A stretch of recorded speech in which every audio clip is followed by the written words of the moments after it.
Hey, podcast pals. Today's episode is brought to you by my friends at Standard Heating and Air Conditioning. Take it from me, as a newly married guy with a very opinionated dog, comfort is kind of important right now. That's why I'm a Smart Club member of Standard Heating. I get to schedule service when it actually works for me, pay how I want, and choose what fits our home best. Pick the HVAC company that treats you like family, not just another name on the list. That's Standard. Check out standardheating.com and tell them Dana sent you. The 93X Half-Assed Morning Show. 93.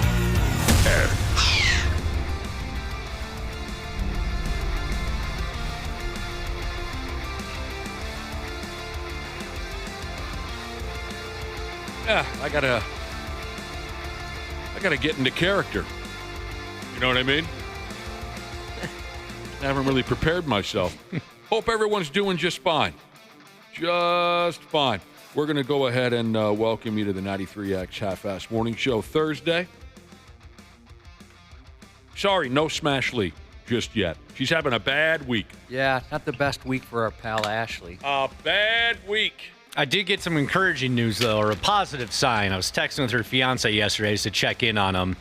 And he sent me a photo. Ashley's, she's laid up in the bed, and he was, sitting in a chair across the way from her, and he sent me a picture of her. And when she takes pictures, she likes to put the deuces up or the middle fingers. Middle finger, sure. Yeah, she did that. So she was laying in bed. So the fact that she had the good spirits to throw the deuces up, I took that as an encouraging sign. She has been in good spirits. She threw the deuces up. She's annoyed that she's got to be bedridden for a little bit. Yeah.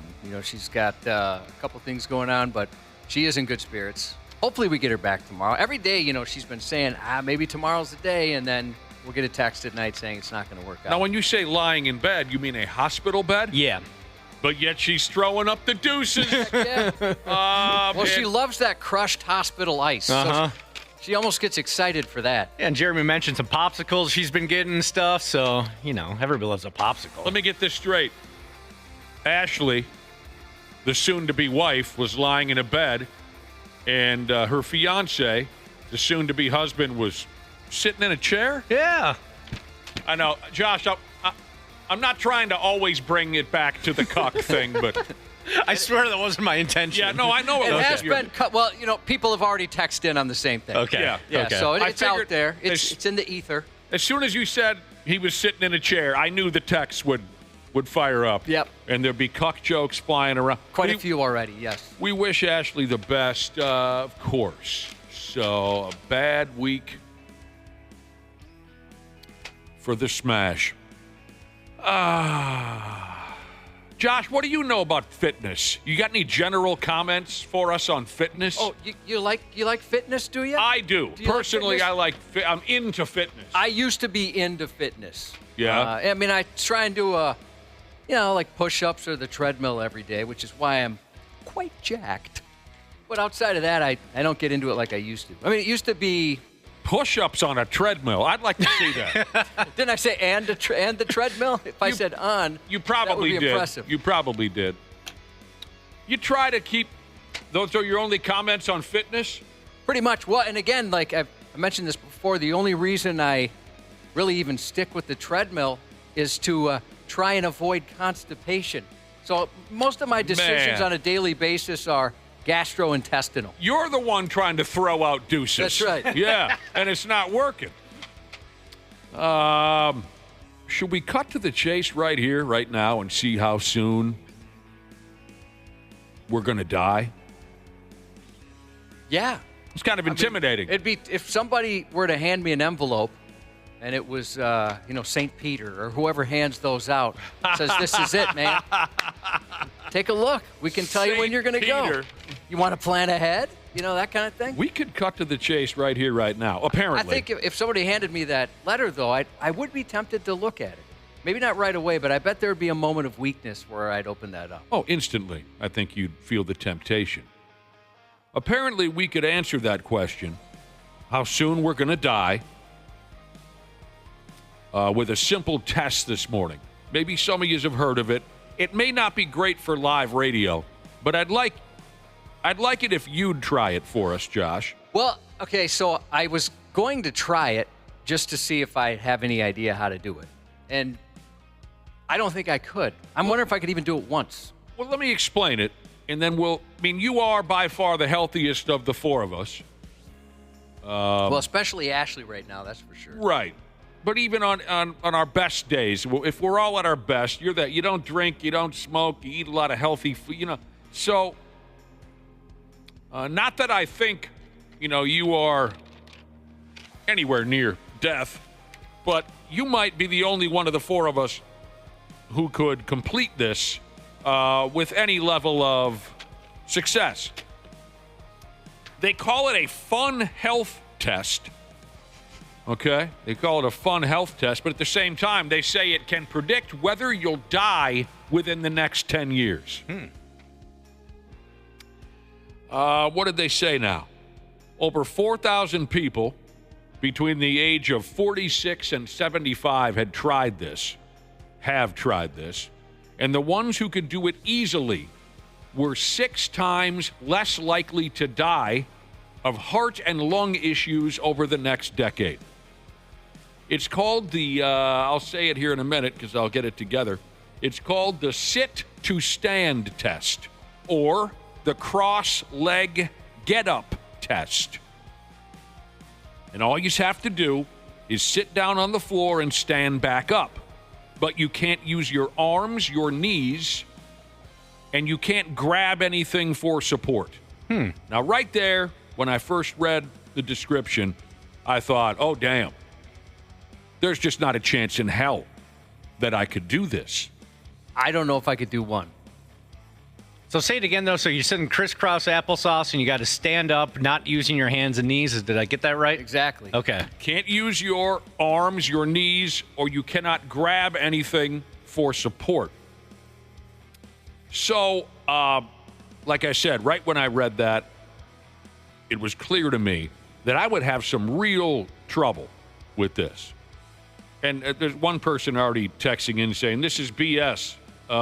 Of course it very likely is. It's a friggin' test where you sit down and stand up, and it's supposed to tell you when you're going to die. I mean, we're really not that gullible, whoever just texted in. They say it's all in your genes when you live. It's just a fun thing here. It's just a fun challenge. I get my balls busted at the house all the time because I grab on. When I get home from work, I usually slowly lower myself to the floor and lie down on my back immediately. And then our 5-pound dog mauls me, and we have a little fun there for a while. That's my regular routine. When it comes time for me to get back up, I get my balls busted by the wife because I grab every piece of furniture in the room in order to raise myself back up again. And she says, oh, God, your hands are dirty and you're grabbing all of the furniture. You're staining the furniture. So I know for sure I cannot raise myself up from the floor without using my hands, something to support me, that kind of a thing. But then again, I would like to try it. I'll try anything twice. Jesus said he just tried the test, so likely first of 2 times, but he pulled a love handle. That's why I don't want to pull a love handle. You don't have any. Man, yeah, a few people are saying they're trying it and they haven't been successful. Well, here's the thing. Okay, you tried it, some of our listeners. Keep in mind how this plays itself out. Maybe you didn't do as bad as you think you did once I explain everything to you. So again, you lower yourself down until you're sitting cross-legged, and then you stand back up. If it's easy to do, you're probably in decent health. Ideally, you should be able to do it without putting your hand or knee down or grabbing onto anything. But if you have to, it doesn't necessarily mean you failed. They score each test by starting out at 10 points, and they subtract 1 point every time support was needed. They'll subtract a point if you have to put your hand down on the floor. They'll subtract a point if you have to grab something. So, let's say you put your hand down once to lower yourself, and you put a hand down once again to stand. That's an 8 out of 10, and that's a pretty good score. Yeah. They also subtract half a point every time you lose your balance or wobble. Boy, that's going to be tough also. Yeah. So people who scored 4 or lower were the most likely to die in the next 10 years. If you're 8 or higher, you're fine. Local 34 Jesus just tried it. He said he sharted and now he has to go home. I don't know how you can do it without putting your knee down on the way up. Yeah, that's the one I could probably do without my hands, but the knee thing, that's where... If you're in terrific health, okay, you're sitting cross-legged on the floor. If you're in absolutely terrific health, I imagine you can kind of bounce yourself upward with your ass cheeks, and the momentum will carry you from there. That is if you are in terrific health. If you're allowed to do that, that would help, sure. Or if you're 11 years old. Well, you're allowed to because you're not using your arms or hands. You're not using anything to support you. You're just bouncing yourself up into the air. Was a goalie, Jesus said, it's pretty easy if you ever played the position. Yeah, you definitely have an advantage. Goaltenders? Yeah. I'll ask Vinny about that. You guys know Vinny. He was a goaltender. I bet he needs something by now, but he's 55 years old. You want to try it real quick, Josh? I'll try. I try it. I don't have any high hopes. I'll try to do the play-by-play. But again, you're probably the only guy that's got a shot.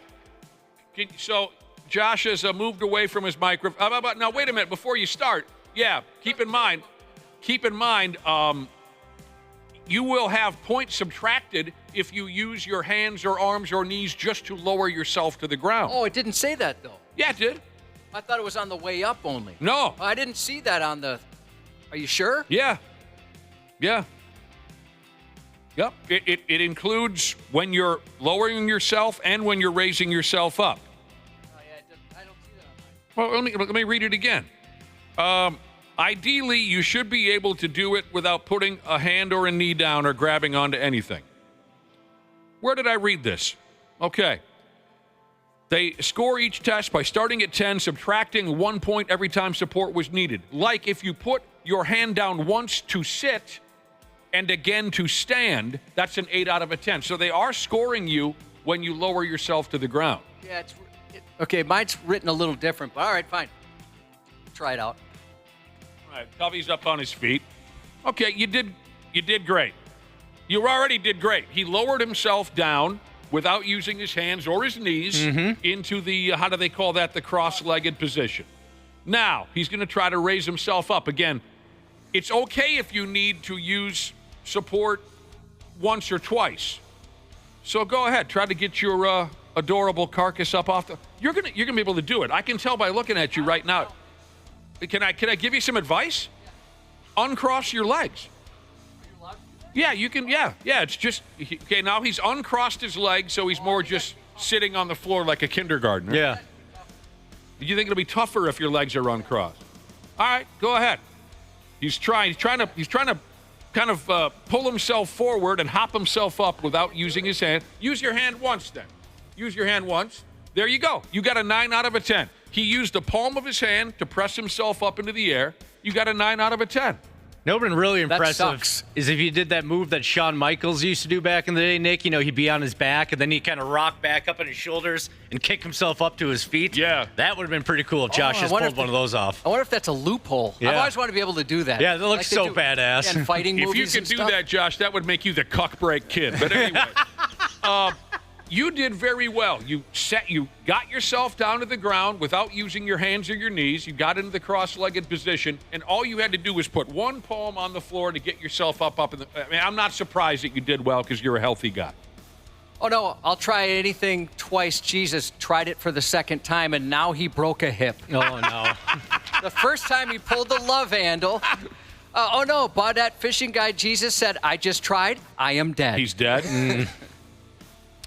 So they say this is a good overall test of your health because it involves all aspects of fitness that are not aerobic. I don't know what that means. It tests muscular health, balance, flexibility, and weight. Oh, I should have warned you about this, Josh, but I had confidence you'd do well. They say if you're going to do it on a rug or a mat in case you crash. We got some very thin carpeting over concrete floors here. Oh, I should have read this too. Do not try it if you have knee, hip, spine, or joint issues or any sort of physical disability. Ask me about CrossFit. Jesus said done. Next. Well, that doesn't count. You're into CrossFit. Yeah. They probably warm up with a couple of hundred of those. I can't even friggin' imagine. Should I try it?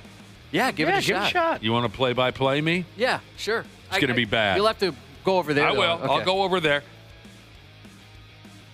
I can't. I'm trying to put it together in my head. How am I even going to sit down without using my hands or knees or that something? part was far easier. I'll try. I think you could do that easily. That Really? wasn't tough for me at all. The standing up without using my hand, I couldn't have done. I'm already afraid. Yeah. All right. So Nick's. Oh, he started and you balked. Yeah, he did. You're down to 9. Yeah. Okay. He's right now. He's in the American taxpayer position where he's kind of bent over. Well, you could subtract a point. I'm going to have to subtract. Yeah. Okay. So he put one hand down. Oh, that was not very graceful. He's on the ground. He's kind of cross-legged. How far can you stretch your legs? What? Honestly, watch this. I think I have an idea. All right, let's see it. Okay, so he's tucking his feet behind him. Well, you kind of cheated, though, because I did. So he was tucking his feet behind. I don't know even how to describe that. So you look like a duck almost, and then he put his hands on his ankles to push himself Yeah, up. so but that's twice. Okay, 3 times that I needed to use my hands for support. I think I got a 7. That actually went way better than I thought it was going to. You'll take a 7. I'll take a 7. What was the third? When I used my hand to sit down. Okay, 1. That's 1 point subtracted. Then 2 more points subtracted because I used both my hands to prop myself back up again. I bet you could have done that with one hand on the way up. Maybe. I think you could have. I forgot. I don't know about the rest of you, but when I was a kid, when I sat down, I could tuck my legs kind of behind me. Oh, I can never do that. So that benefited me. I don't think I could do that. Yeah, Maybe that's cheating. Maybe that's cheating because I wasn't in the cross-legged position as I don't know. But oh yeah, maybe. I did way better than I thought I was going to have to grab the console. I thought I was going to I don't know. Wolfpack softball Jesus just tried it. Broke his leg and gravy poured out. Oh, God. no. I hate it when you bleed gravy. That's usually a sign of some heart issues. Somebody else had to push their first alert button. Emergency services on the way. I've fallen. If I wasn't able to tuck my legs behind me still like I could when I was a kid, I'd probably still be there. I would absolutely need something to support me. This person just popped a nut.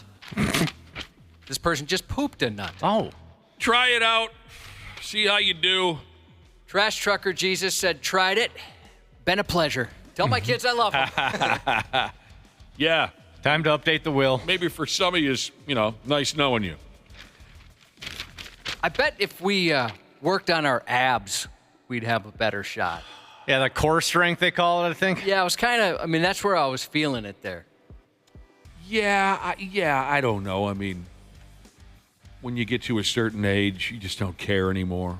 But I do sit-ups and push-ups. Yeah, I don't remember the last time I did a sit-up. Yeah. You don't need to because you're not fat at all. Well, I probably should because then in case I'm ever in a position where my arms get blown off and I have to stand up and run. Right now, I know I can't do it. I do sit-ups and push-ups. But anyway, that's the latest thing. I mean, I know I'm in way better shape than some other guys. You know the story about my old hockey teammate who was challenged to do, I think, 5 push-ups. This is when we were still relatively young. Maybe we were 35 or something like that. And out-of-town hockey tournament, drinking beer, having some laughs after the tournament was over. And one guy challenged one of our teammates just to do 5 push-ups. And he barely, I'm going to go ahead and say he was able to get 1.5. And he was absolutely cooked. Couldn't believe it. And I think like $50 was the prize. Wow. And he almost didn't get 2. But this was a guy healthy enough to play a game of hockey, play a tournament of hockey? Beer league hockey, I don't know, whatever, however you want to measure that. Yeah. It was just, wow, fascinating that he was really that unable or that unhealthy. That's one of those things where if you just start doing it, you'll get it pretty quick. Because I remember like the first couple times as an adult when I started getting back into it after I stopped working out forever. I mean, I could barely get to 10. So I could 10 see push-ups? Push-ups, yeah. Yeah, absolutely. Once you start. It didn't take long to build that up. Absolutely, it doesn't. With push-ups, no, it doesn't take long to build it up. I bet, if he had a couple weeks to get into it, he would have done much better. We talked not that long ago about how cut you were 20 years ago. You were a gym rat. You got yourself looking like some kind of a WWE superstar. What do you look like with your shirt off now? Oh, I don't know. Not as good. Saggier. Paler. There's not a chance anyone Well, would... actually, probably the same amount of pale. You don't even let your wife see you with your shirt off. Oh, she doesn't want to see that. Yeah. You know, you've got enough on your plate for our booze cruise next Friday when you're going to be sitting in the cuck throne. But I know you won't get this reference, Nick, but I think, Dana, you might. Somebody texted in yesterday and said they imagine, or they compared me to Steve Rogers, the Captain America, before he became Captain America. Yeah, okay, yeah.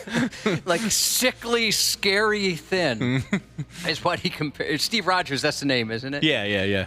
Oh, man, that got me because I not too long ago saw that scene, and my goodness, he looked terrible. you already have to sit in the cuck chair for at least 60 minutes on our Independence Day boat party next Friday. What if I gave $100 if you go shirtless also in the cuck chair? $100 of my money. I appreciate $200 of my money. Nah, that's okay. $8 of my money. All right, keep going. All right, there you go. What else is going on this morning? Randy Shaver is going to duck in, of course, at 7:30. Janel Klein's going to be here. That'll be great. Yeah. A little bit later. Haven't seen Janelle in a while. Red Bull Jesus said even when he could bench 315, he could only do 5. 5 what? Push-ups. What? How is that? Is it? What are you talking about? Is it cardio for you, or maybe you were? That doesn't make any sense. Maybe you were because heavy. Were you injured or something? Like muscular heavy? Yeah. I can't imagine how that's possible. When you're lying on your back, you can press 315 pounds up in the air, but when you're face down, you can't do 5 push-ups? We'd have to get more details on that. That sounds bizarre to me. So someone tried this cross-legged challenge this morning. Yeah. Where you have to stand up after being cross-legged without using your hands or knees. And they did it while holding their 1-year-old. What? Oh, wow. That is impressive. Well, they are probably going up and down a lot, with a kid that little. They're probably on the ground a lot playing, so he's probably used to. He's probably built up that muscle. Or they had the child when they were 15. Oh, yeah. That could be, too. 1763 number said they tried the challenge as well, and they shouldn't have done it while driving. That was a mistake. Oh, my God. You know what? There's all these warnings they put out there, but they don't mention that. Sits on baby Jesus, works out daily, but also doesn't know if she could do 1 push-up. She's going to try today and report back. Yeah, tell us if you can. This is a real thing? Not being able to do 1? Well, no. I mean, obviously, I've seen it in person, but she said, I work out daily, but I can't do 1 push-up? I suppose maybe what is she doing working out? Jogging? I know nothing about exercise. That just throws me. It throws me that you could be a workout person, but you can't do a push. You could be a bench presser guy and do 350 and you can't do 5. But I know very, very, very little about exercise and all that. Pancakes by the Lakes Jesus said, okay, I made it to the floor. Pretty sure I live here now. Hope the phone's charged. Yeah, he's going to be ordering DoorDash for a while. Yeah, that's about the most difficult thing in the world for me these days, is once I get on the floor, is bringing myself back up. Man, isn't it something what age will do to you? Stupid. Yeah. It's just unbelievable what it'll do to you.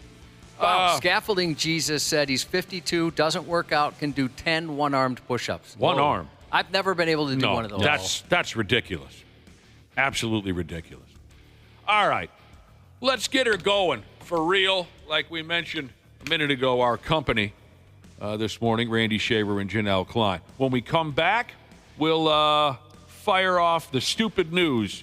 It'll only be a few minutes, and we'll be right back here on the 93X Half-Assed Morning Show. The 93X Half-Assed Morning Show. Hey, podcast pals. Today's episode is brought to you by my friends at Standard Heating and Air Conditioning. Take it from me as a newly married guy with a very opinionated dog, comfort is kind of important right now. That's why I'm a Smart Club member of Standard Heating. I get to schedule service when it actually works for me, pay how I want, and choose what fits our home best. Pick the HVAC company that treats you like family, not just another name on the list. That's Standard. Check out standardheating.com and tell them Dana sent you. This episode brought to you by Progressive Insurance. Do you ever find yourself playing the budgeting game? Shifting a little money here, a little there, and hoping it all works out? Well, with the Name Your Price tool from Progressive, you can get a better budgeter and potentially lower your insurance bill too. You tell Progressive what you want to pay for car insurance, and they'll help find you options within your budget. Try it today at Progressive.com. Progressive Casualty Insurance Company and Affiliates. Price and coverage match limited by state law. Not available in all states. Former U.S. Navy SEAL Sean Ryan captures real stories about sacrifice and strength. We go into this hooch searching for Christ knows what. Regardless if anybody else does it, will you do it? There's a lot of things that are hurtful and disturbing. Can't get anybody to talk about it. Uncovering truth with the heroes who live to tell it. There's a saying, there's no atheist in a foxhole. That was the hardest part for you coming home. Was. How'd you get through it? I worked hard. The Sean Ryan Show. You ready? Let's do it. All right, let's go. Follow and listen on your favorite platform. Stupid news on the Half-Assed Morning Show.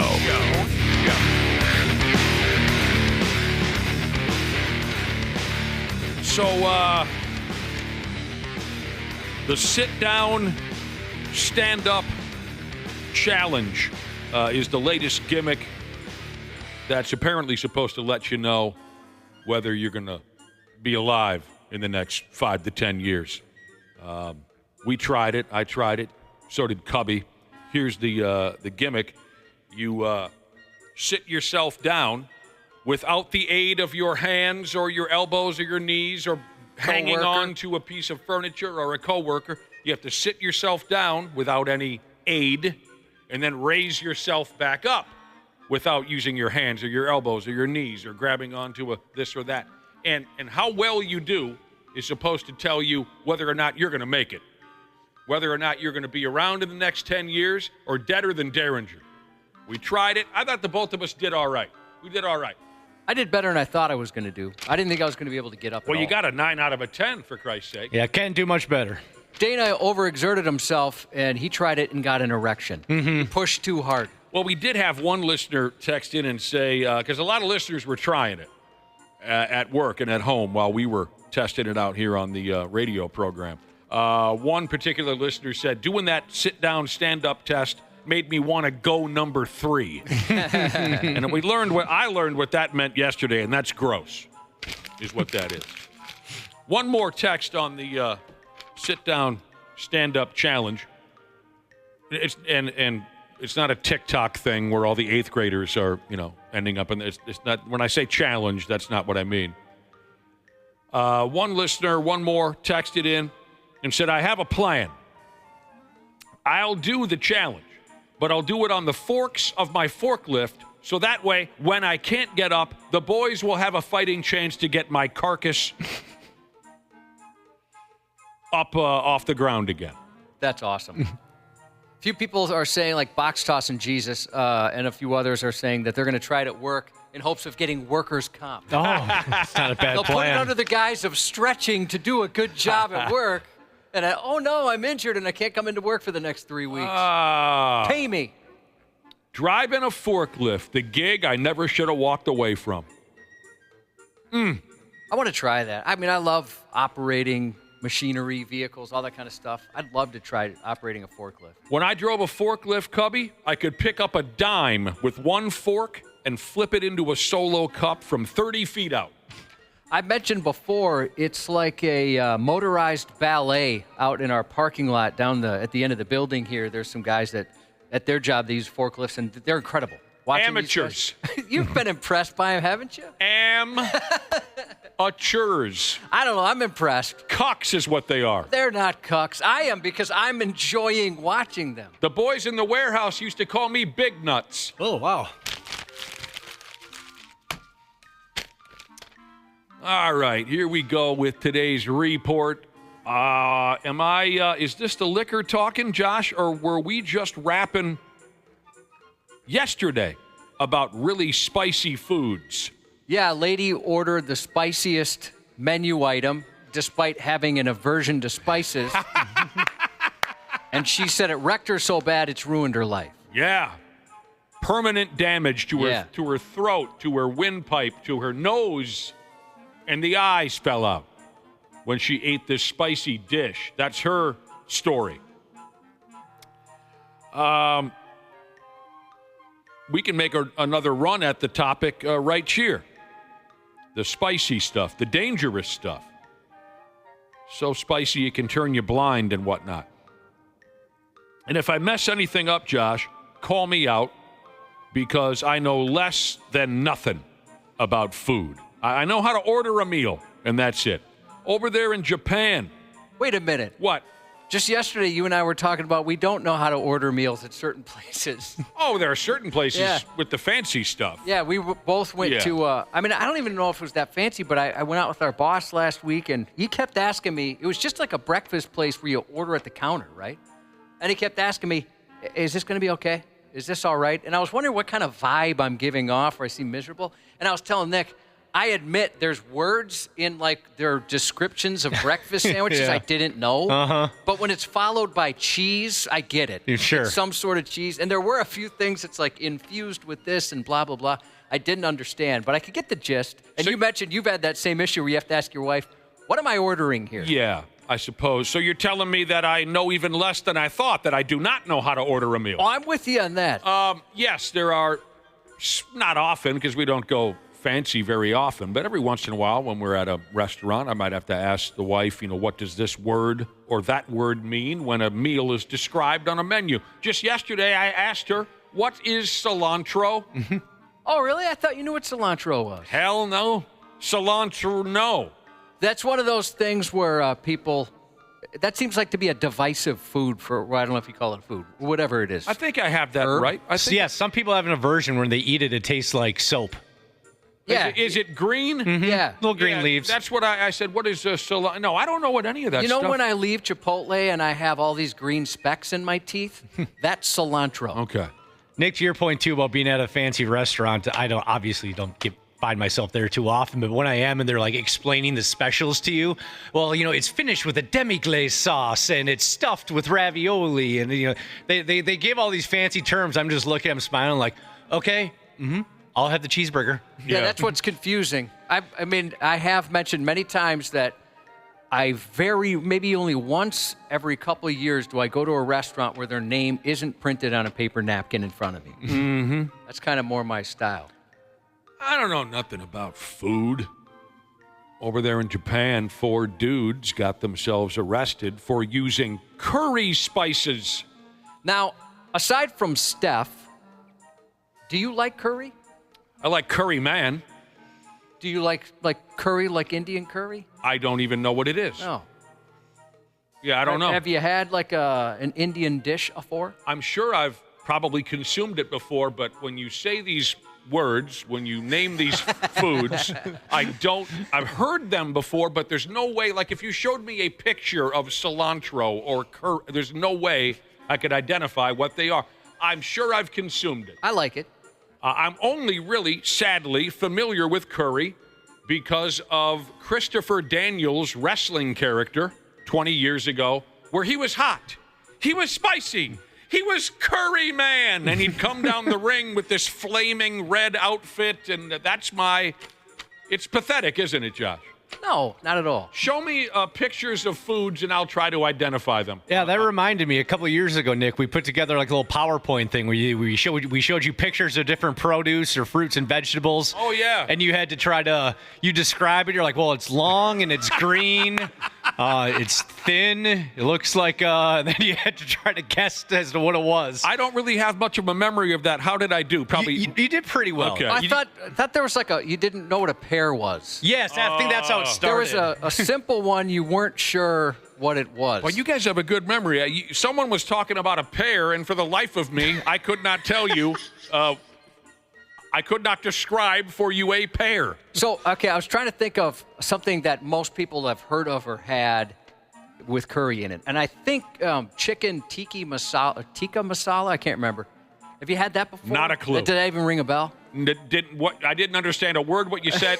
I didn't understand a word. Chicken, right? Beyond chicken, yeah. I did not understand. I'm being serious. Where the heck is medical device Jesus on this topic? Is he okay? Text in. He can help us out with this. He's Indian. And goes to India, everything. Okay. So he'd be a good person to check in here. Let me blow through this, and if you feel like challenging me, my knowledge of food, I can show you. I can prove again how lost I am. But I'm fine with it. I don't care because what did I have for dinner last night? A hot dog and potato chips. You know that's what makes me happy. I don't need to have tiki barber, whatever you just said. All right. 4 guys in Japan, they got themselves arrested for using curry spices as a weapon while they were trying to rob somebody or another. Middle of the afternoon, 52-year-old feller was walking down the damn street. He was approached by these 4 dudes. They attempted to snatch away the duffel bag he was carrying. And listen to this. The dirty bastards smeared powdered curry spices all over the poor bastard's face. And the story says it was the hot stuff. Oof. The stuff used in curry, they say. I got a red pepper flake in my eye once, and that was very uncomfortable. Oh, man. Was this when you were incorporating food with sexual activity? Yeah. Let's get a red pepper in there somewhere. Yep. I asked my wife to blind me, and that's just the first thing she grabbed. These 4 derelicts smashed hot curry powder into this guy's eye sockets. Can you even imagine that? I mean, I can, and I don't even know what curry is. Trying to blind the guy so they could snatch his personal things. But the dude was tough. He fought the pricks. He hung on tight to his duffel bag. And then he started hollering like a sumbitch until the lowlife crooks had upped and run away. After the cops got involved, they figured out that at least one member of the hot spice attack gang, at least one of them was an employee of the poor guy who had his eyeballs nuked by curry dust. So that employee knew that on that particular day, it was payday or something. He knew that his boss, the victim, would be walking around town with a big pile of money in that duffel bag. You see what I'm saying, Theo? Mm-hmm. He knew his boss's routine and that he would be carrying around a large amount of money on that particular day. Really shady stuff. The boss man, the victim, his eyeballs didn't take any irreparable damage. He said, when it was all over, he said, I can see. But who the hell am I? What movie, Johnny Dangerously? The 4 pukes are going to go to prison now, Josh. Yeah, it's a good place for him, it sounds like.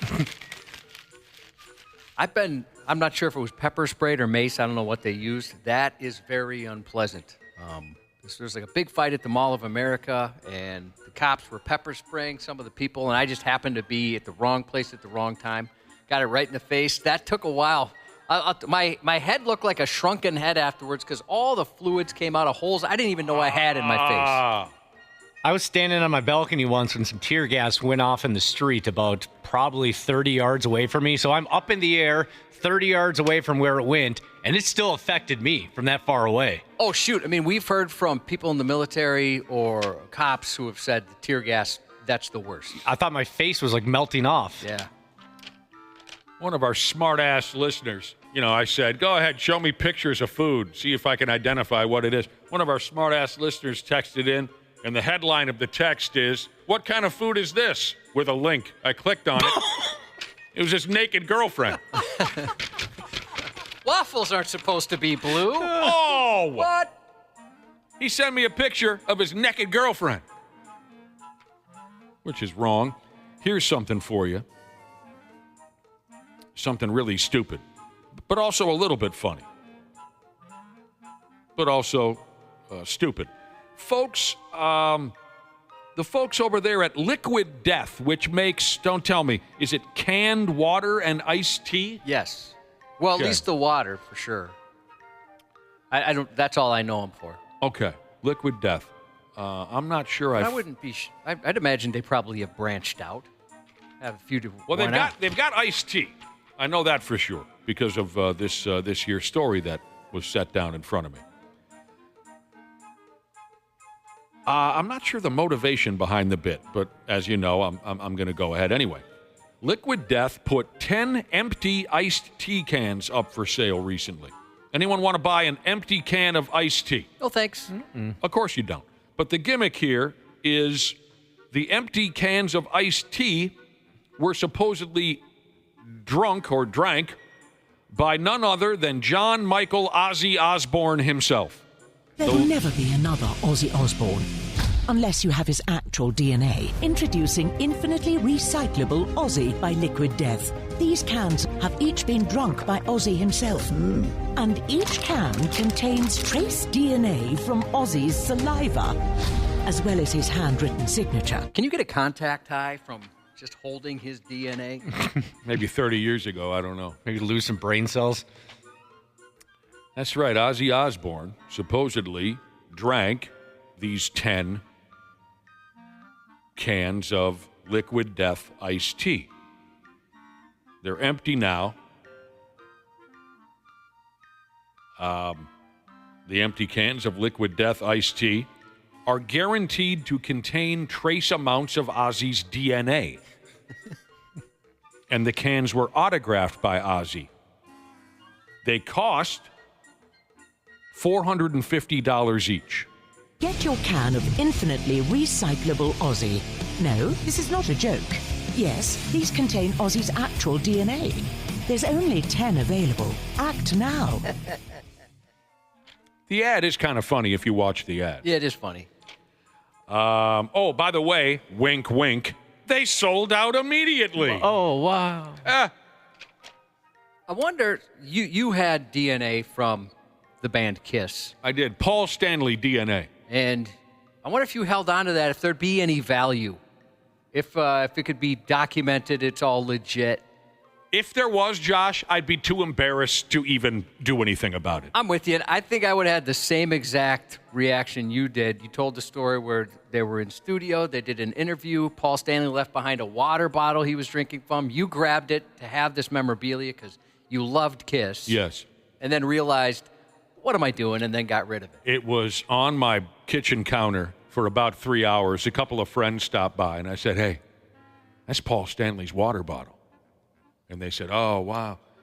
Maybe another hour went by, and I looked at that water bottle, and I said, oh, my God, what am I doing? And I threw it away. So, I don't know. I guess more than anything, the timing is odd to me on this gimmick. Ozzy hasn't really been active lately, which worries me, to be honest. But that's the deal. They had Ozzy Osbourne DNA all over their cans of iced tea, and they made some money, and they got some attention over this thing. Ozzy isn't afraid of what buyers might do with his DNA either. There's a quote here from Ozzy where he says, clone me, you bastards. Bring back the dinosaurs. Mm-hmm. People say they really like their tea. They like enjoy the liquid iced tea from Liquid Death. Well, good. Good to hear it. I got to tell my Ozzy story again, where there was a Halloween costume contest at an Ozzy Osbourne concert, and it was one of the coolest things I've ever been involved in, where I got to go talk with Ozzy, and he was very coherent that evening, where I had met him a prior time, and he was a mess. Mm-hmm. But on this particular night, he was very friendly and very coherent and making complete sense. And it was such a relief because when the whole thing started, I said, oh, I don't really know if I want to go down there and talk to him because the last time around, he was just so bizarre. But I was so relieved. And the bit was there were listeners who had put together these insane Halloween costumes because the prize was you could get on stage with Ozzy. So they went all out, and it was just awesome. There was one guy who you would swear to God it was the real Macho Man Randy Savage. Swear to God, even if you were nose to nose with him. His look, his voice, everything. There was a dude who made some kind of homemade killer robot outfit out of mirrors. Oh, wow. He made it in his warehouse. He works for a mirror production warehouse or so. It was unbelievable. He did this all on his own. And there were other great ones, including one guy who was pretty damn close to Ozzy himself. He had the hair, he had the voice, he had the wardrobe. He looked quite a bit like Ozzy. Those were the 3 finalists in this contest. So I had to go upstairs and then bring these people back downstairs to meet Ozzy. And he was going to personally, right in their face, rule who was going to get on stage with him. And he sees the Macho Man Randy Savage guy walk into the room, and he goes, and this is my best imitation of Ozzy. He's like, oh, brilliant, man. Oh, my God, it's like I'm watching the wrestling program. You're brilliant. And the Macho Man guy was, going to wet his pants. He was and then the mirror guy walks in, and Ozzy's like, oh, my word, how did you put all of that to... He couldn't... The Ozzy guy is next. He takes one step into the room, and Ozzy goes, no. I'm sure that broke his heart, too. Oh, man. That poor guy. And I'm like, oh, this is Dean from Prior Lake. And Ozzy says, no. He didn't even want the guy in the room with him. That was just shattered. That guy probably didn't even stay for the show. He probably went home crying. I talked to the dude in the hallway a little bit later, and I'm like, I'm really sorry. He goes, no, it's cool. That's good. He didn't, I'll always walk with Elias Jesus on the topic, Nick, of your Paul Stanley water bottle for a few moments there where you had his DNA. Mm-hmm. Gene Simmons, he said, sold a piece of used or chewed gum for $245,000. So that water bottle could have brought you some money. You really think? Well, if he had chewed gum for $245,000, because you'd have audio evidence that he was in the studio. I would. I'd imagine they took photos. $245,000 for a piece of gum that prick Gene Simmons had in his prick mouth? Yeah. Oh, for Christ's sake. You just threw away your nest egg. You idiot. Come on. Why did you tell me that? I had Paul Stanley spit all over the place. I could have been You could have had a bigger boat. A bigger boat. Well, that's upsetting. All right. Where were we? All right. A lot of yous know that I'm not a tattoo type of a guy. When I was 20 years old, for a grand total of about 2 hours, speaking of Kiss, for a grand total of about 2 hours, I wanted a Kiss tattoo on my shoulder. Thankfully, it didn't happen. And after that 2 hours, getting a tattoo never entered my mind again. I certainly can't think of any product that means so much to me that I need to go out and make that product a permanent part of my beautiful body. Now, here's something along those lines, right here. If I can explain this one to you. A gal out there, Summers, who loves Red Bulls very much. She does. She loves them so much, she got the barcode for a can of Red Bulls tattooed on her forearm, and apparently she can just run her arm over the scanner thing at the self-checkout, and it works. It'll ring her up a can of Red Bulls. That's some dedication right there.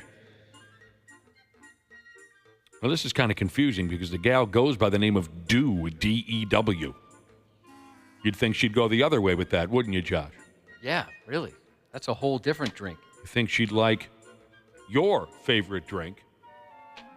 Mountain. She said, I was thinking about getting a barcode tattoo for some time. She says she always, I'll get there, she wasn't always going to go with a Red Bull barcode tattoo. She was maybe going to go with broccoli Oh. Because she also really likes, Josh, I can only think of one other combination as potentially dangerous as broccoli and an energy drink, and that would be grapefruit juice and chili cheese Fritos. You have some of you there. know the story, yes. Yeah.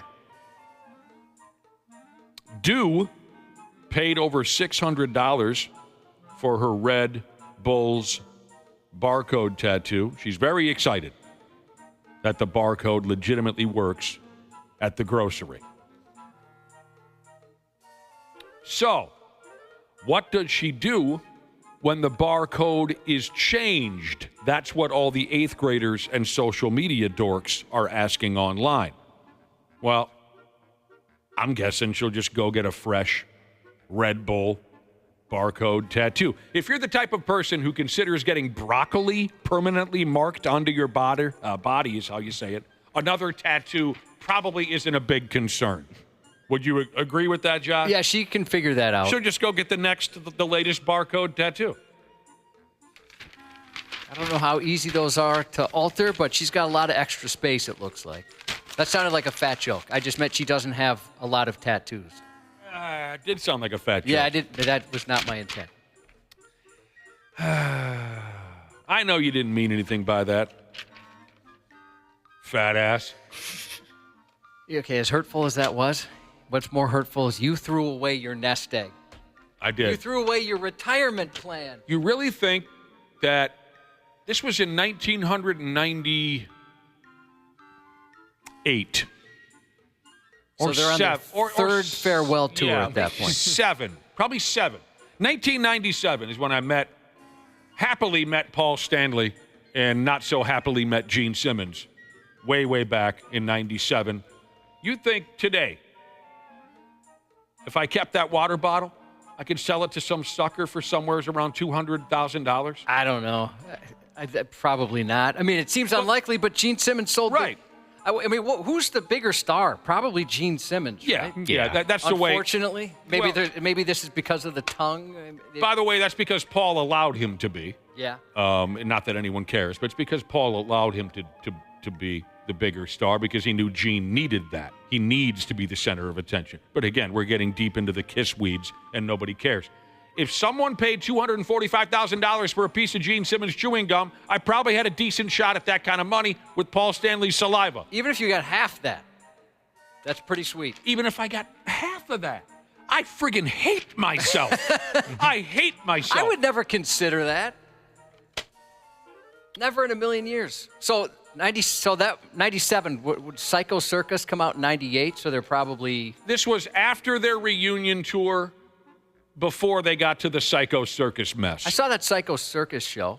It was a fun show. Yeah, they put on a good show. It was a terrible record. I can't remember who opened for them. It wasn't that great. Oh, Star God. Or something. No one that opened for them in those days was any good. It was miserable. Do you think that was on purpose? Yeah. It was a record company thing. You know what I mean? It was Star something? Caroline Spine or so. I can't put it together. Maybe somebody could help us. 651-989-9393. Some band with the word Caroline in it. And then there was that band that you liked, which was they were totally dumb, but you liked them. Sponge or something. Oh, you didn't like Sponge? They were terrible. Oh, they're great. I love Sponge. The Kiss reunion tour that I saw, the first reunion tour in 96, their opening band was Alice in Chains, and that was when Lane Staley was still alive. That was terrific. I wish I would have seen them then. Other than that, their opening bands always were terrible.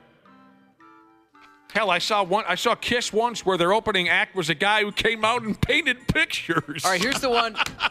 Here's the one I was thinking. That's so stupid. Did you see the guy who painted? No. It's not Caroline in the City. Someone is guessing that the opening band was Caroline. Crush. Not Caroline, but Econoline. That's the band, Econoline Crush. Yeah. Caroline in the City. That's funny, you guys. The Caroline Spine did open for some of the shows on that tour. Oh, so it was Caroline, Econoline, it all blends Econoline in. Crush. That's the band. Oh, don't forget about Ozone Monday. They opened for a couple of shows on that tour as well. I've never even heard of Ozone Monday. They don't even have a Wikipedia page. You can't click on the link. It's not blue. So I don't think Ozone Monday went on to do too much. God dang. Paul Stanley spit. And he was so cool back in the day, too. Paul was always cool. He kind of comes across that way. I mean, I've never met him, but he just has that persona. All right. We'll squeeze in one more stupid news story here before we go. Ah, Christ. We're all headed in this direction. We're just hoping to get old enough so we can take our turn, really. An 80-year-old accidentally drove his car down a flight of stairs, and it got hung up, and it was a total disaster. Did I mention this was in Italy? You didn't say that yet. I didn't, did I? Oh, yeah, here it is. A place called Rome, Italy. Dude drove his car down a flight of stairs, and he got it hung up. Now, of course, some of you stupid, idiot, drunk drivers who can't seem to pull your head out of your ass, you might not have to wait until you're 80 to drive your car down a flight of steps. You effing idiots. Maybe they've already done it. Yeah, you might have already. Hopefully you don't kill yourself and others in the Rome, Italy. They say an 80-year-old man drove a luxury Mercedes part the way down a long set of steps. He's outdoors, you know. Yeah. At a fancy historic spot there in Rome with a long set of stairs, wide enough for a car, obviously. But he got the pig hung up about halfway down. You know, at 80, you probably can't get out and run, nothing like that. So he's just got to sit there and wait for some help. Stepping out of that car must have just been a moment for the old boy, wasn't it? I got to step out of this friggin' car. And everybody in town's going to know that I'm the jag-off that got my Mercedes, because I don't know where the hell I'm going. He didn't know where the hell he was going. It'd be kind of fun to drive down some stairs.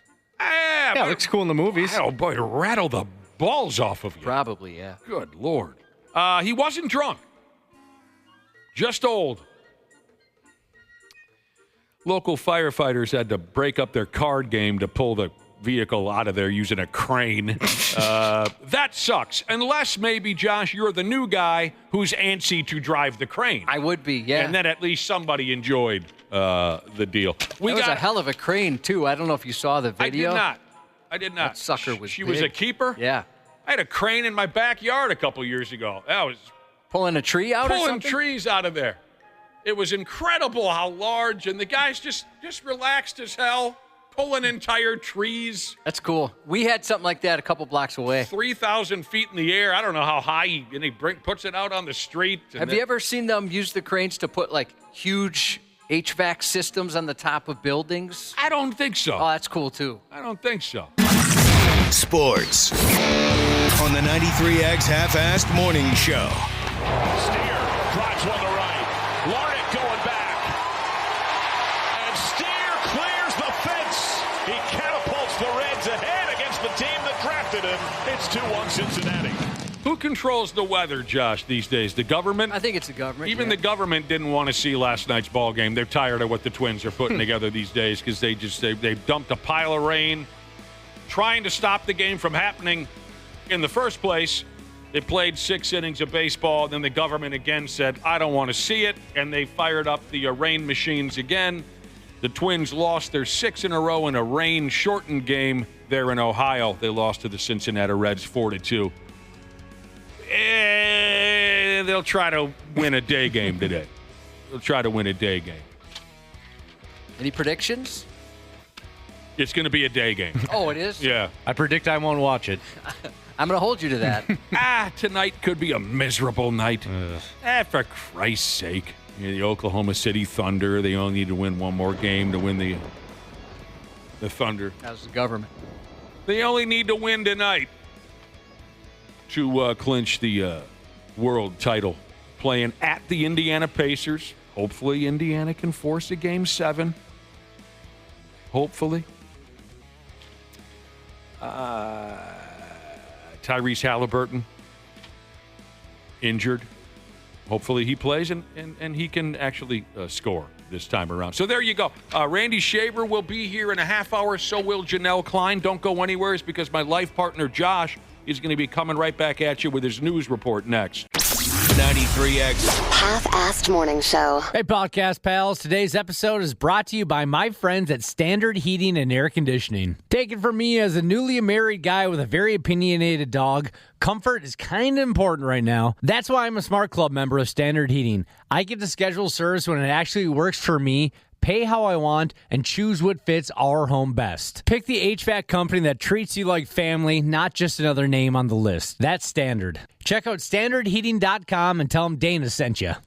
This episode is brought to you by Progressive Insurance. Do you ever think about switching insurance companies to see if you could save some cash? Progressive makes it easy. Just drop in some details about yourself and see if you're eligible to save money when you bundle your home and auto policies.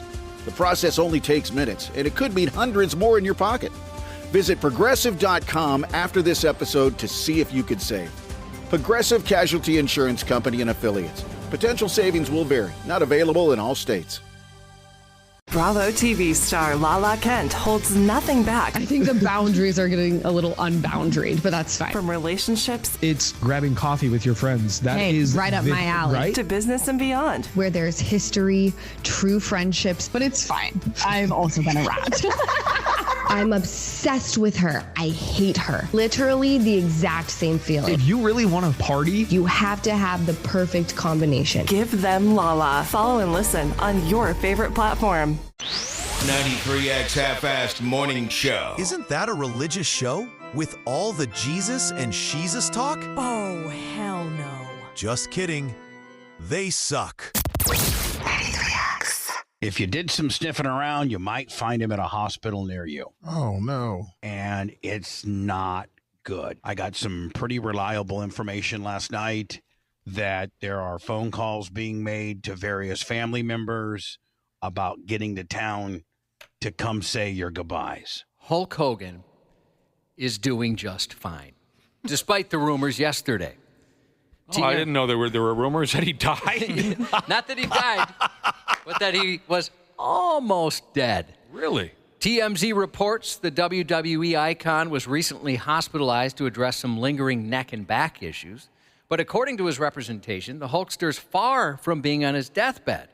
The rumors started when radio host Bubba the Love Sponge claimed on air that Hogan was in such bad shape, the family and friends were being called in to say their goodbyes. Well, did he take his vitamins? Did he say his prayers? Everything. Yeah. Everything. And it worked.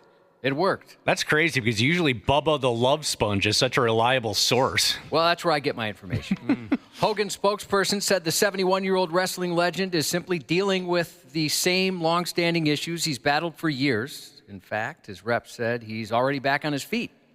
Over the years, Hogan has undergone numerous procedures to repair the wear and tear from his legendary career, including a successful neck surgery just last month. So people aren't exactly sure why Bubba the Love Sponge said that, other than he claimed he heard some reliable information.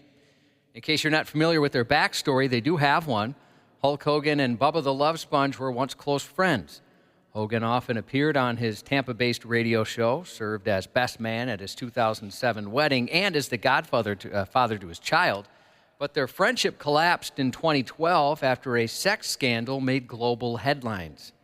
That year, a secretly recorded tape surfaced of Hogan having sex with Bubba's then-wife Heather in Bubba's home. Oh. It was later revealed Bubba had allegedly arranged and filmed the encounter without Hogan's consent. Oh, dude, he was a cuck. It sounds like he was into that. I mean, a video cuck. The tape was leaked to Gawker Media, which published excerpts in October of 2012, igniting a media firestorm. Hogan, blindsided, sued Bubba and Heather for invasion of privacy.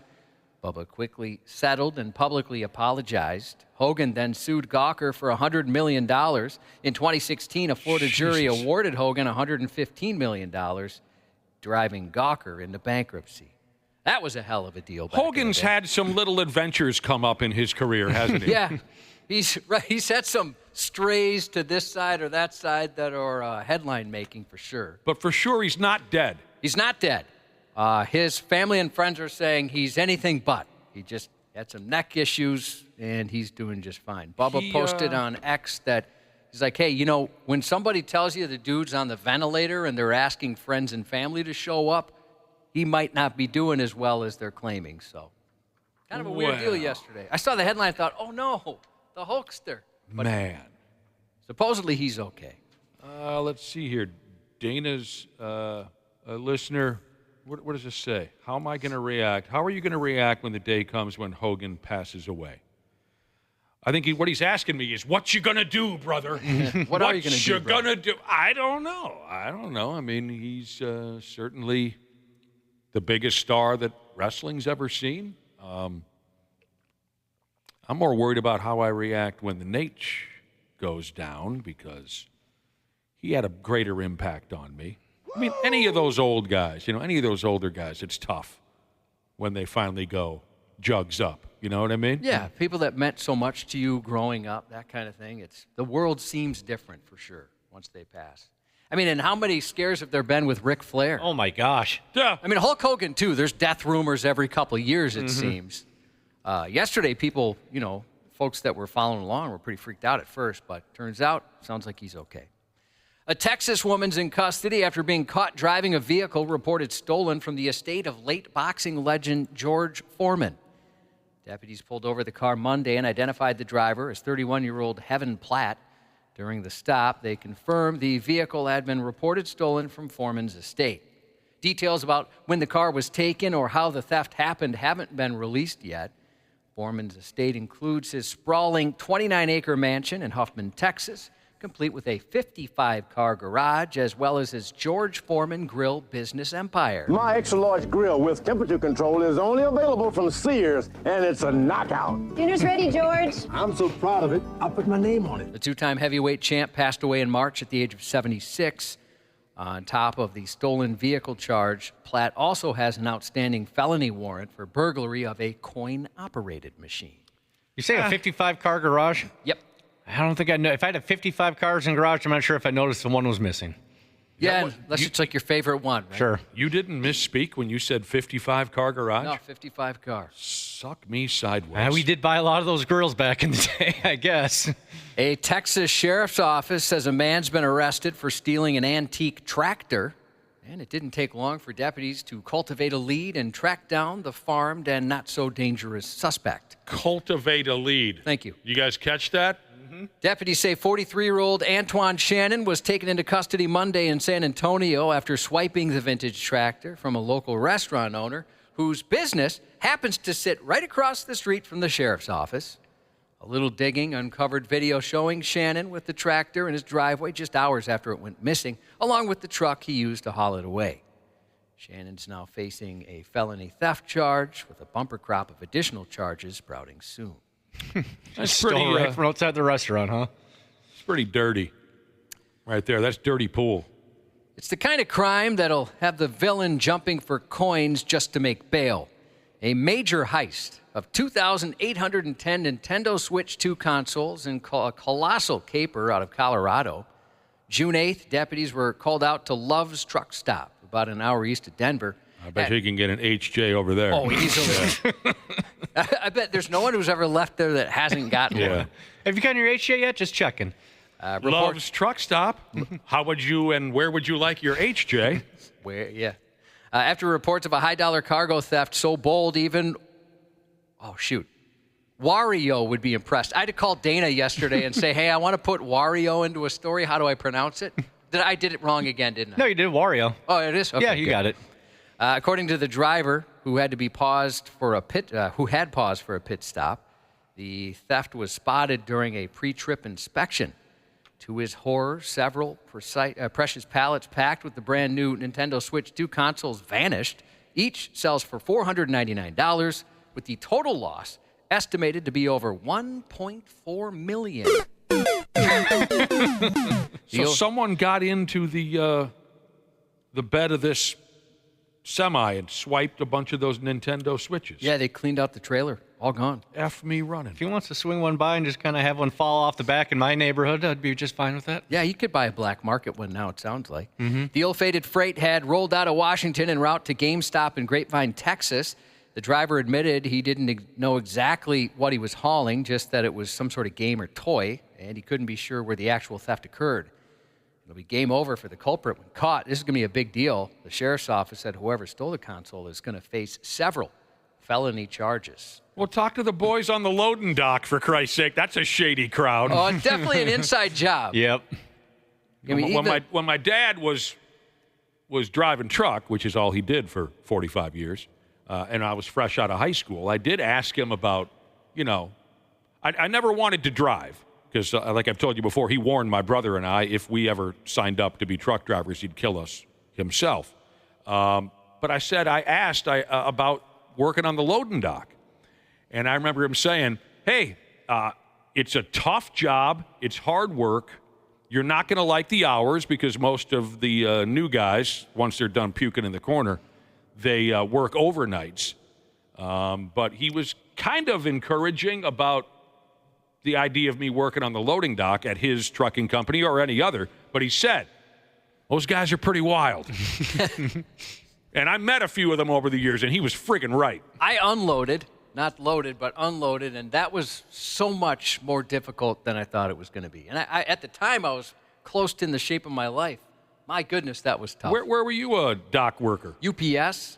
Oh, yeah, I remember those stories. Didn't you just work there like when they needed help around Christmas and you just got your ass whooped? It started like as a temp thing, and then, if you wanted to stay on, there could be some opportunities. I mean, it was like 2 weeks of training, and I think maybe I didn't even last 2 weeks. I was so bad at it. I thought, I'm going to work my ass off. I'm going to do my best to be employee of the month. I sucked, and I thought I was doing okay at first, but yeah. What was it that was troubling for you? I don't know. I wasn't getting them out fast enough. And I was going as fast as I possibly could. I think I was at half what they wanted me to be. There was a guy, and I don't know how much it's changed with all technology and stuff. Maybe they don't have this anymore. But when I was there was a guy with a stopwatch. Oh, man. And so I went for like 15 minutes, and then they just kind of calculate how much they think you're going to finish in an hour. And I think I was like at half. I remember my dad telling me the stories of the pranks that the dock fellas would play on each other at the trucking company that he worked for. And it was like you had to have your head on a swivel. At all times? At all times. And when I was a warehouse guy, we played a lot of pranks and played a lot of games. We had nothing but laughs. I loved that gig so much because that's all it was ball busting and torturing your coworkers. But my favorite prank that my dad told me about at the loading dock at his old trucking company was they had an old flatbed around their summers that wasn't being used. And someone cut a hole in the flatbed, got underneath it, and then stuck their head up through the hole, right? Yeah. And someone put a box on top of it. And then the new guy comes around. Hey, Donnie, go grab that one last box off of that. And he pulls the box, and there's a human head, and the guy goes, ah! And the sumbitch shot through the roof and, fell off the flatbed, and everyone's kicking him when he was down, calling him a sissy. Oh, that's wonderful. That's what I missed out on. I'd freak out, too. I mean, what if your instant reaction is like to kick the head? I don't know. A 25-year-old criminal on the run who taunted a sheriff's office on Facebook by bragging he couldn't be caught has been caught. 25-year-old Florida man Aaron Johnson, who police said had several felony warrants, commented on Polk County Sheriff Grady Judd's Fishing with Judd event. Y'all too busy fishing. That's why y'all didn't catch me when I left my grandma's house today. Should have waited a bit longer. Y'all accepted the challenge, right? Hashtag Grady can't find me. Hashtag come again Grady. The sheriff's office responded to the comment with, spoken like a real man. Way to take responsibility for your actions. No worry, we will find you. Bet. The Lakeland Police Department tossed in their net and landed the big one, bringing Aaron Johnson to justice. Referencing the old Key and Peele bit, the Polk County Sheriff's Office said on Facebook, you done messed up, A.A. Ron. You done messed up, A.A. Ron. To his credit, A.A. Ron seemed to take the takedown in stride. Photos shared by Lakeland police showed the freshly captured keyboard cowboy cracking a smile en route to jail, proving even felons can appreciate a good punchline. You know, you and this Grady Judd need to have sex and get it over with. I do have his T-shirt. Man. Yeah, they got A. Ron. The picture was pretty funny. He's like, son of a gun. Yeah, you got me. You did get me. He's probably been to jail before, that guy. It seems like he probably has a regular room. Not terribly worried about it, is he? It was mayhem in Manhattan Monday when a knife-wielding man suddenly lunged at officers in a courtroom, slashing two in the neck and face faster than you can say objection. As I was in there, an officer was stabbed. I'm not sure how bad it was. I did see that there might have been a gash on his face. 37-year-old Jonathan Wool was caught on video calmly walking towards some metal detectors about 9:30 a.m. Then, without warning, he launched a violent attack on a court officer. Moments later, he turned on a second, stabbing him repeatedly before being tackled. Jesus criminy. Additional officers quickly rushed in, wrestling the attacker to the ground, placing him in handcuffs. Police say Wohl had no scheduled court appearance that day, and while a clear motive hasn't been established, officials described the assault as targeted because he was carrying a series of bizarre handwritten notes ranting against the court system. The first thing anyone does when they come through these doors is go through the metal detector. But tonight, the union for those officers saying that this incident highlights, quote, severe security deficiencies in the system. How in the hell did they get Joan Rivers to comment on this situation? It did sound like her. That is really frightening. Just a random lunatic looking to stab a cop.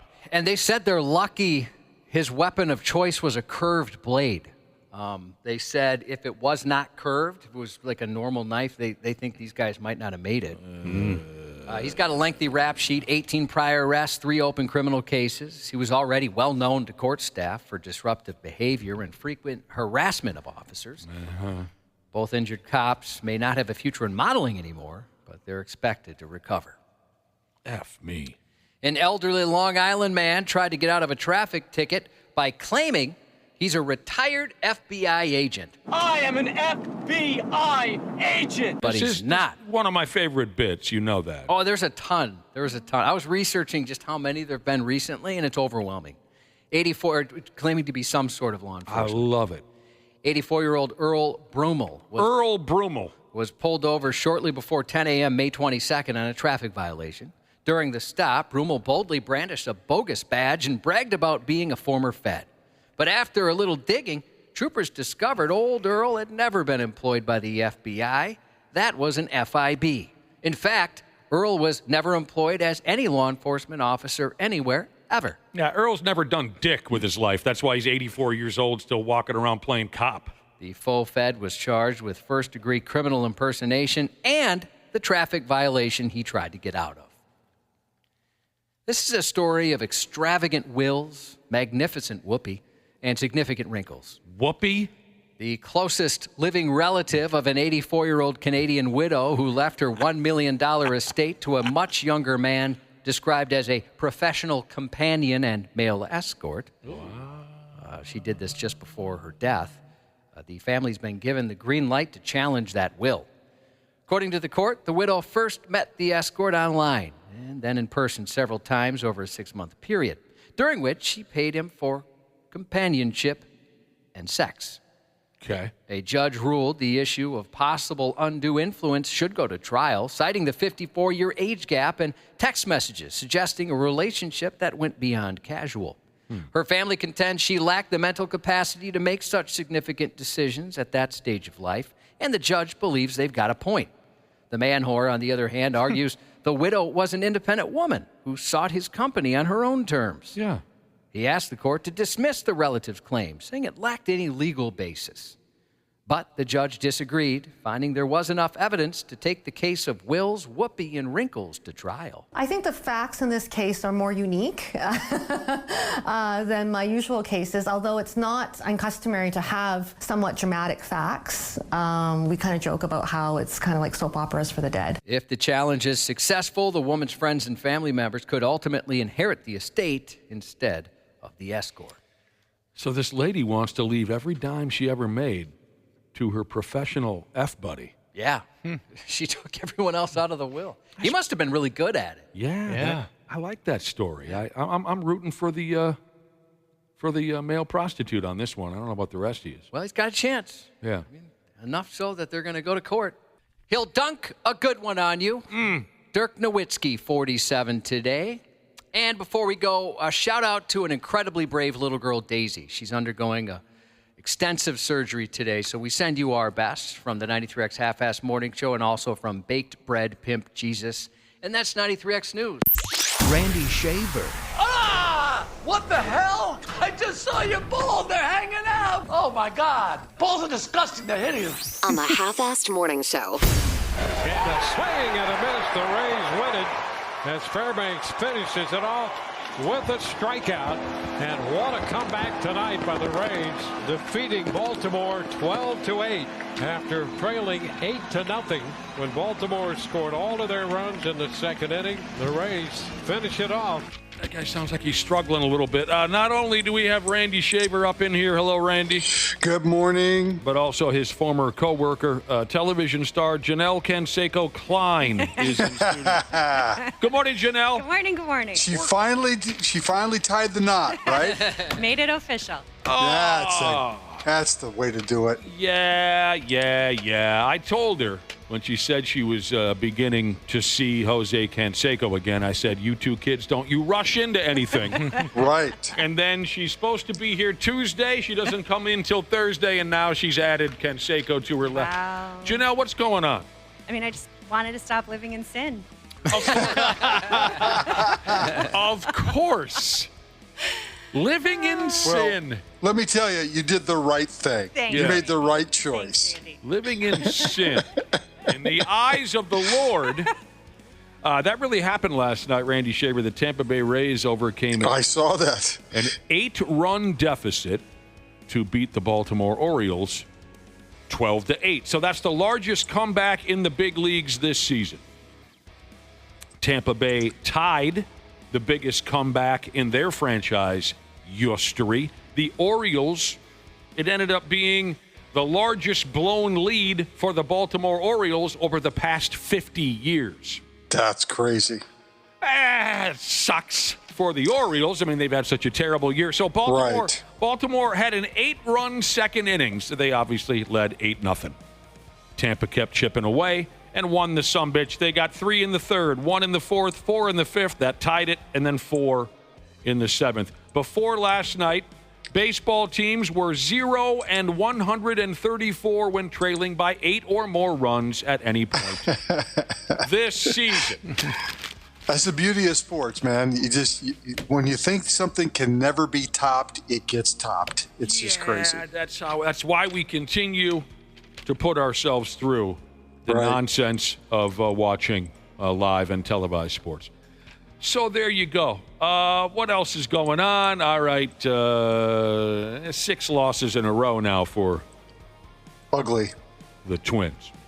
I mean, the game got rain shortened last night, so that didn't help their cause. But Lodolo was pretty good on the mound. Bailey struggled at the very beginning and settled down, but unfortunately had given up 4 runs, and it was a little bit too much. So it didn't help that they couldn't play the full 9 last night.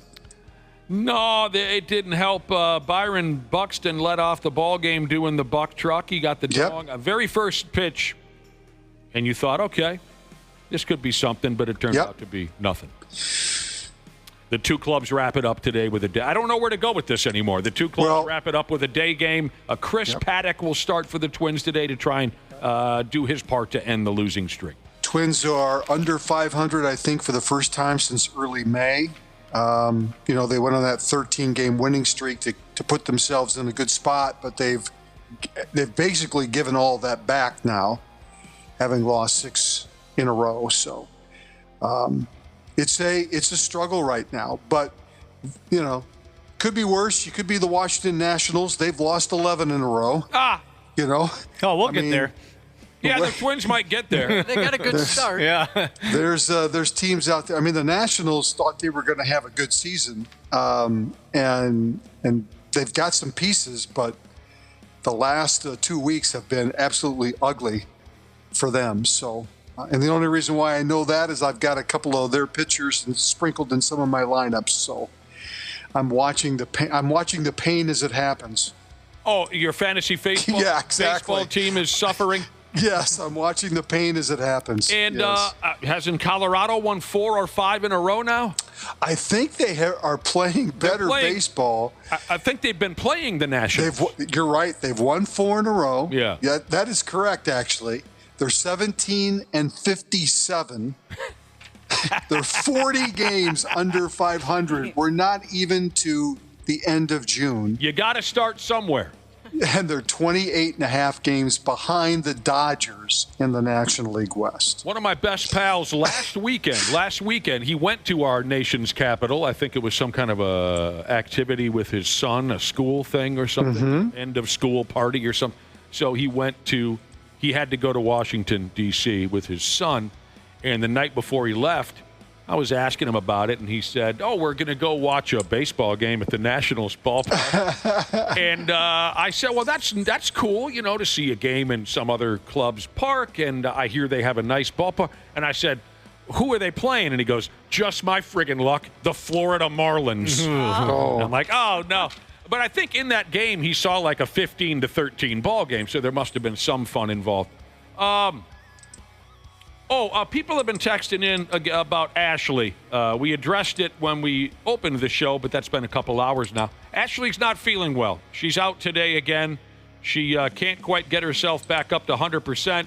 But Dana said he communicated with her yesterday. She seems like she's doing okay.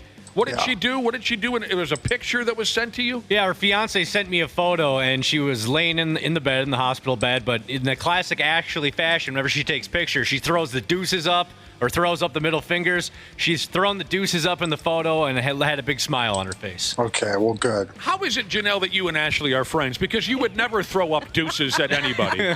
You wouldn't even know how to throw. She was just Googling what is deuces. Deuces. Oh, she found some interesting results. Yeah, I'm sure she did. You've certainly never given anyone the finger. I don't think so. No. Oh, you have to, Janelle. Not behind the wheel of like a Care 11 Van 1 or something? Back in the day when your dad said get out there and shoot some hoops, you didn't like turn around and say... That could have happened. That could have happened, yeah. Give me the finger real quick. I want to see if you know how to do it. No. Come on. Too bad. Come on, hook Just me up. do it like to the 93X sign over there. Oh, I saw it. I saw it. It looked funny. It did. You looked like you didn't know what you were doing. I could never. You know when someone doesn't know how to type real well and they stare at the keyboard? Yes. You were doing that with your finger just to make sure it was doing what it was supposed to. Or like me, anytime I need to get like a screwdriver or a pliers out, I just look so uncomfortable because I don't know what I'm doing with it.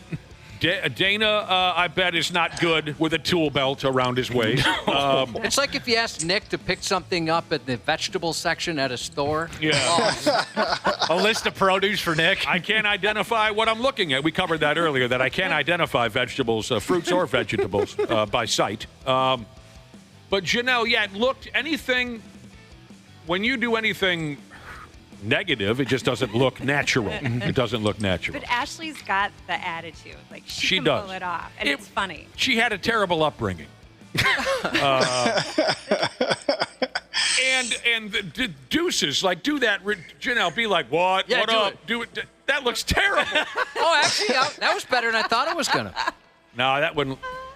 It wasn't that. Janelle, are you coming on our booze cruise next Friday? I'm so sad I'm not coming. You're not going to be able to make it? I'm really disappointed. This is one you're not going to want to miss, too. Is that right? Yeah. Is there something special? Oh, I forgot about that. Yeah, we've got something special planned. You can't Don't make tell her? Janelle. Don't tell. That's too bad you can't make it. You got to work. I'm bummed. Because people are saying it, being uncomfortable and something that most people can do, like holding a beer for me. I realized at my friend's 50th birthday party, I don't know how to do it. Still? Hold the beer? He doesn't know how to do it, Randy. I've learned how to do it now. What? You were taught at the party?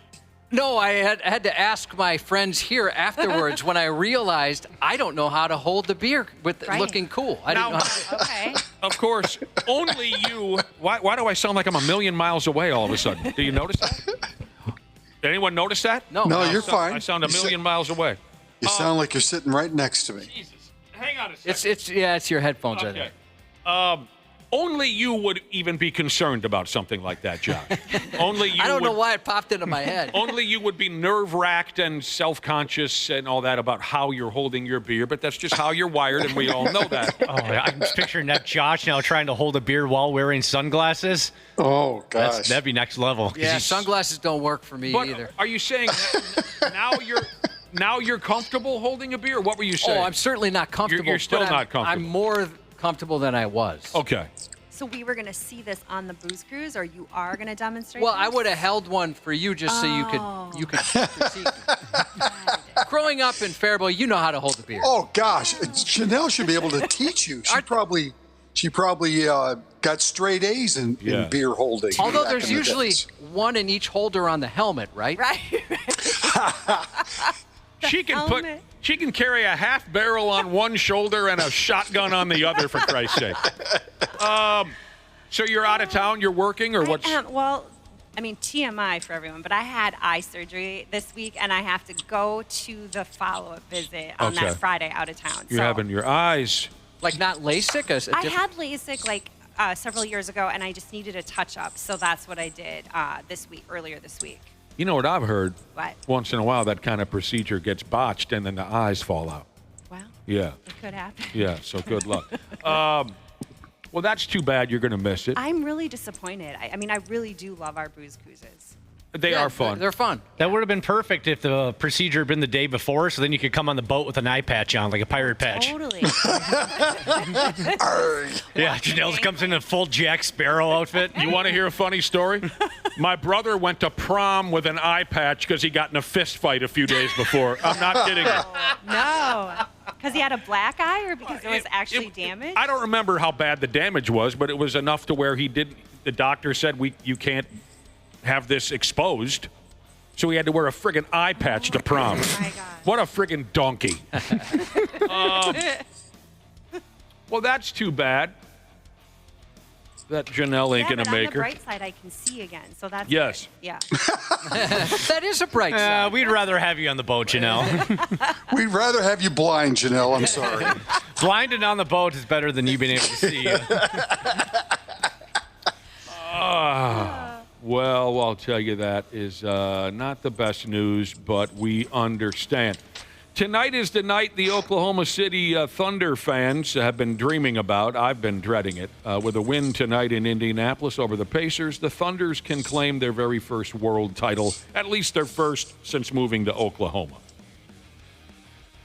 Tip-off is at 7:30 tonight. The Thunders lead the series 3-2. The Pacers, of course, they got a chance to force an anything can happen Game 7. The big question is, how will Tyrese Halliburton be feeling by tip-off?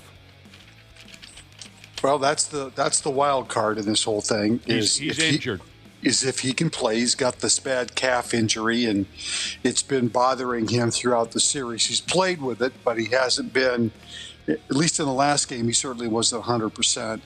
You know, both these teams play so hard that and home court has really not been necessarily rock solid for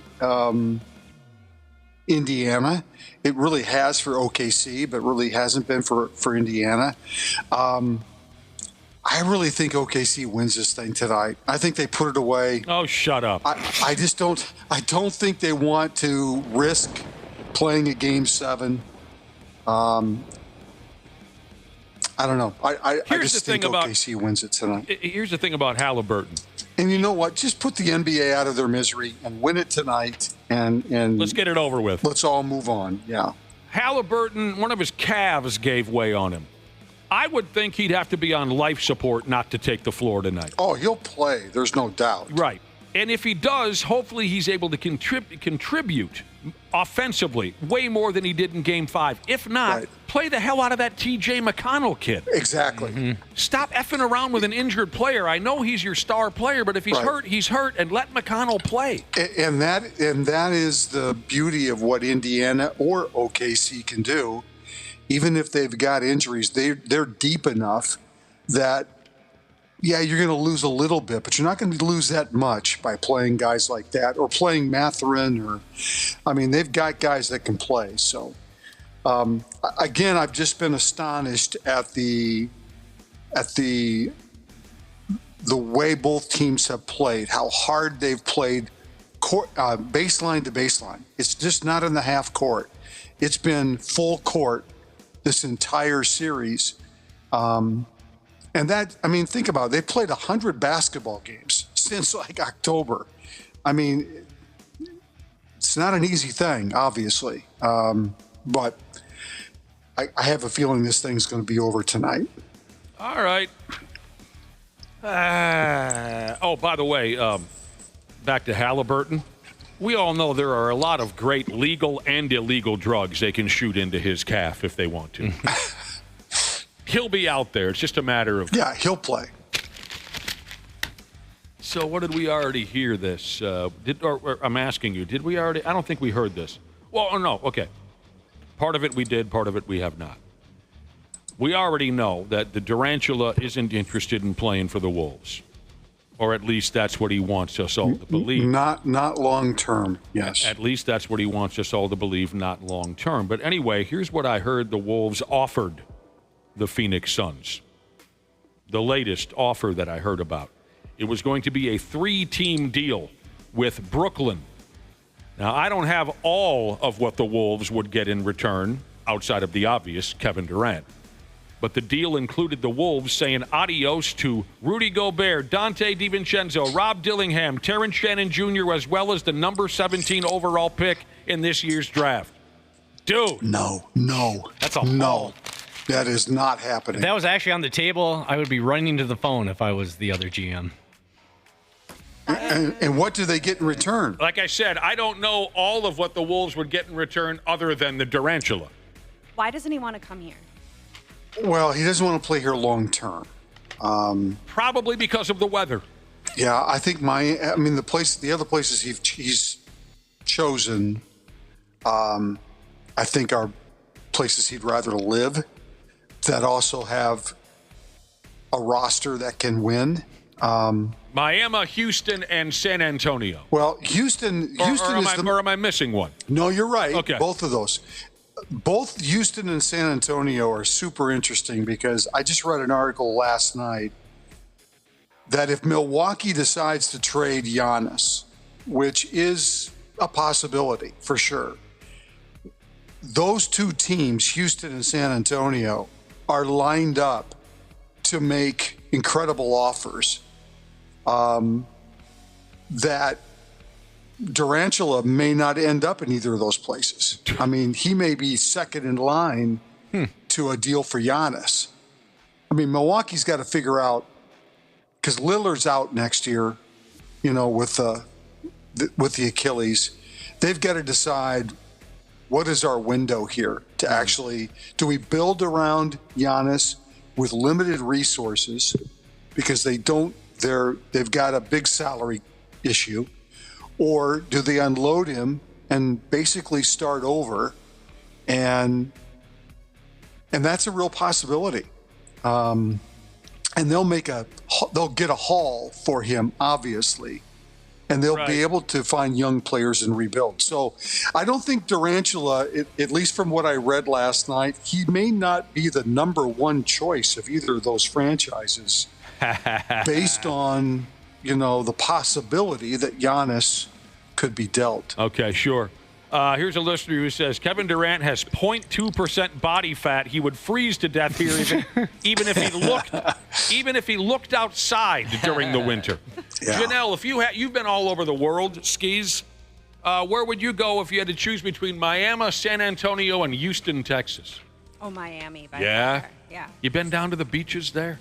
Yes. Seen all the hot clubs and everything? All of them. Yeah.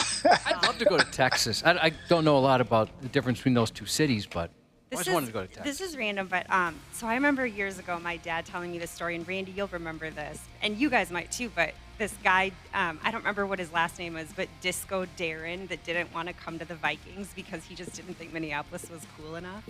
I don't recall. You talking about Darren Nelson? Yes. Do you remember this, Randy? Well, he didn't want to be drafted by them. He played at Stanford, if I remember right. Yeah, you're correct. Okay. But he ended up coming here, and he was a big part of the franchise. He did? Oh, I didn't know that. But was that a thing when he was getting drafted? I don't remember that. Yeah, I mean, yeah. He didn't want to come to Minnesota. But he came. He was a California guy. Yeah. So I think that really was basically, it was a weather issue. But I don't remember that about Darren Nelson, but that's a fun story. I didn't know he was opposed to coming here. Like he didn't think the nightlife was good enough here, so they started calling him Disco Darren. He was right about that too. That's a great story. I never heard. I mean, that was the prime of my Vikings fandom, and I've never heard the nickname Disco Darren. I mean, Prince said that he likes Minneapolis better than Hollywood. Right? Yeah. Right. So, I mean, I don't know. Maybe these guys just don't have it figured out. I don't know. Well, I get why a Vikings player who, back when they were playing outside, wouldn't want to come play football outside in the winter. Yeah, but they were playing inside.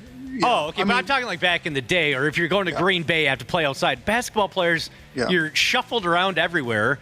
You're in different cities half of the I don't understand the weather thing. Right. You actually don't have to go outside here if you don't want to. Yeah. If you can find a place that's got I'm proof of that. indoor walkways, you're going to be just fine. So. But maybe a lot of it really is the nightlife. These guys love to go out and be noticed.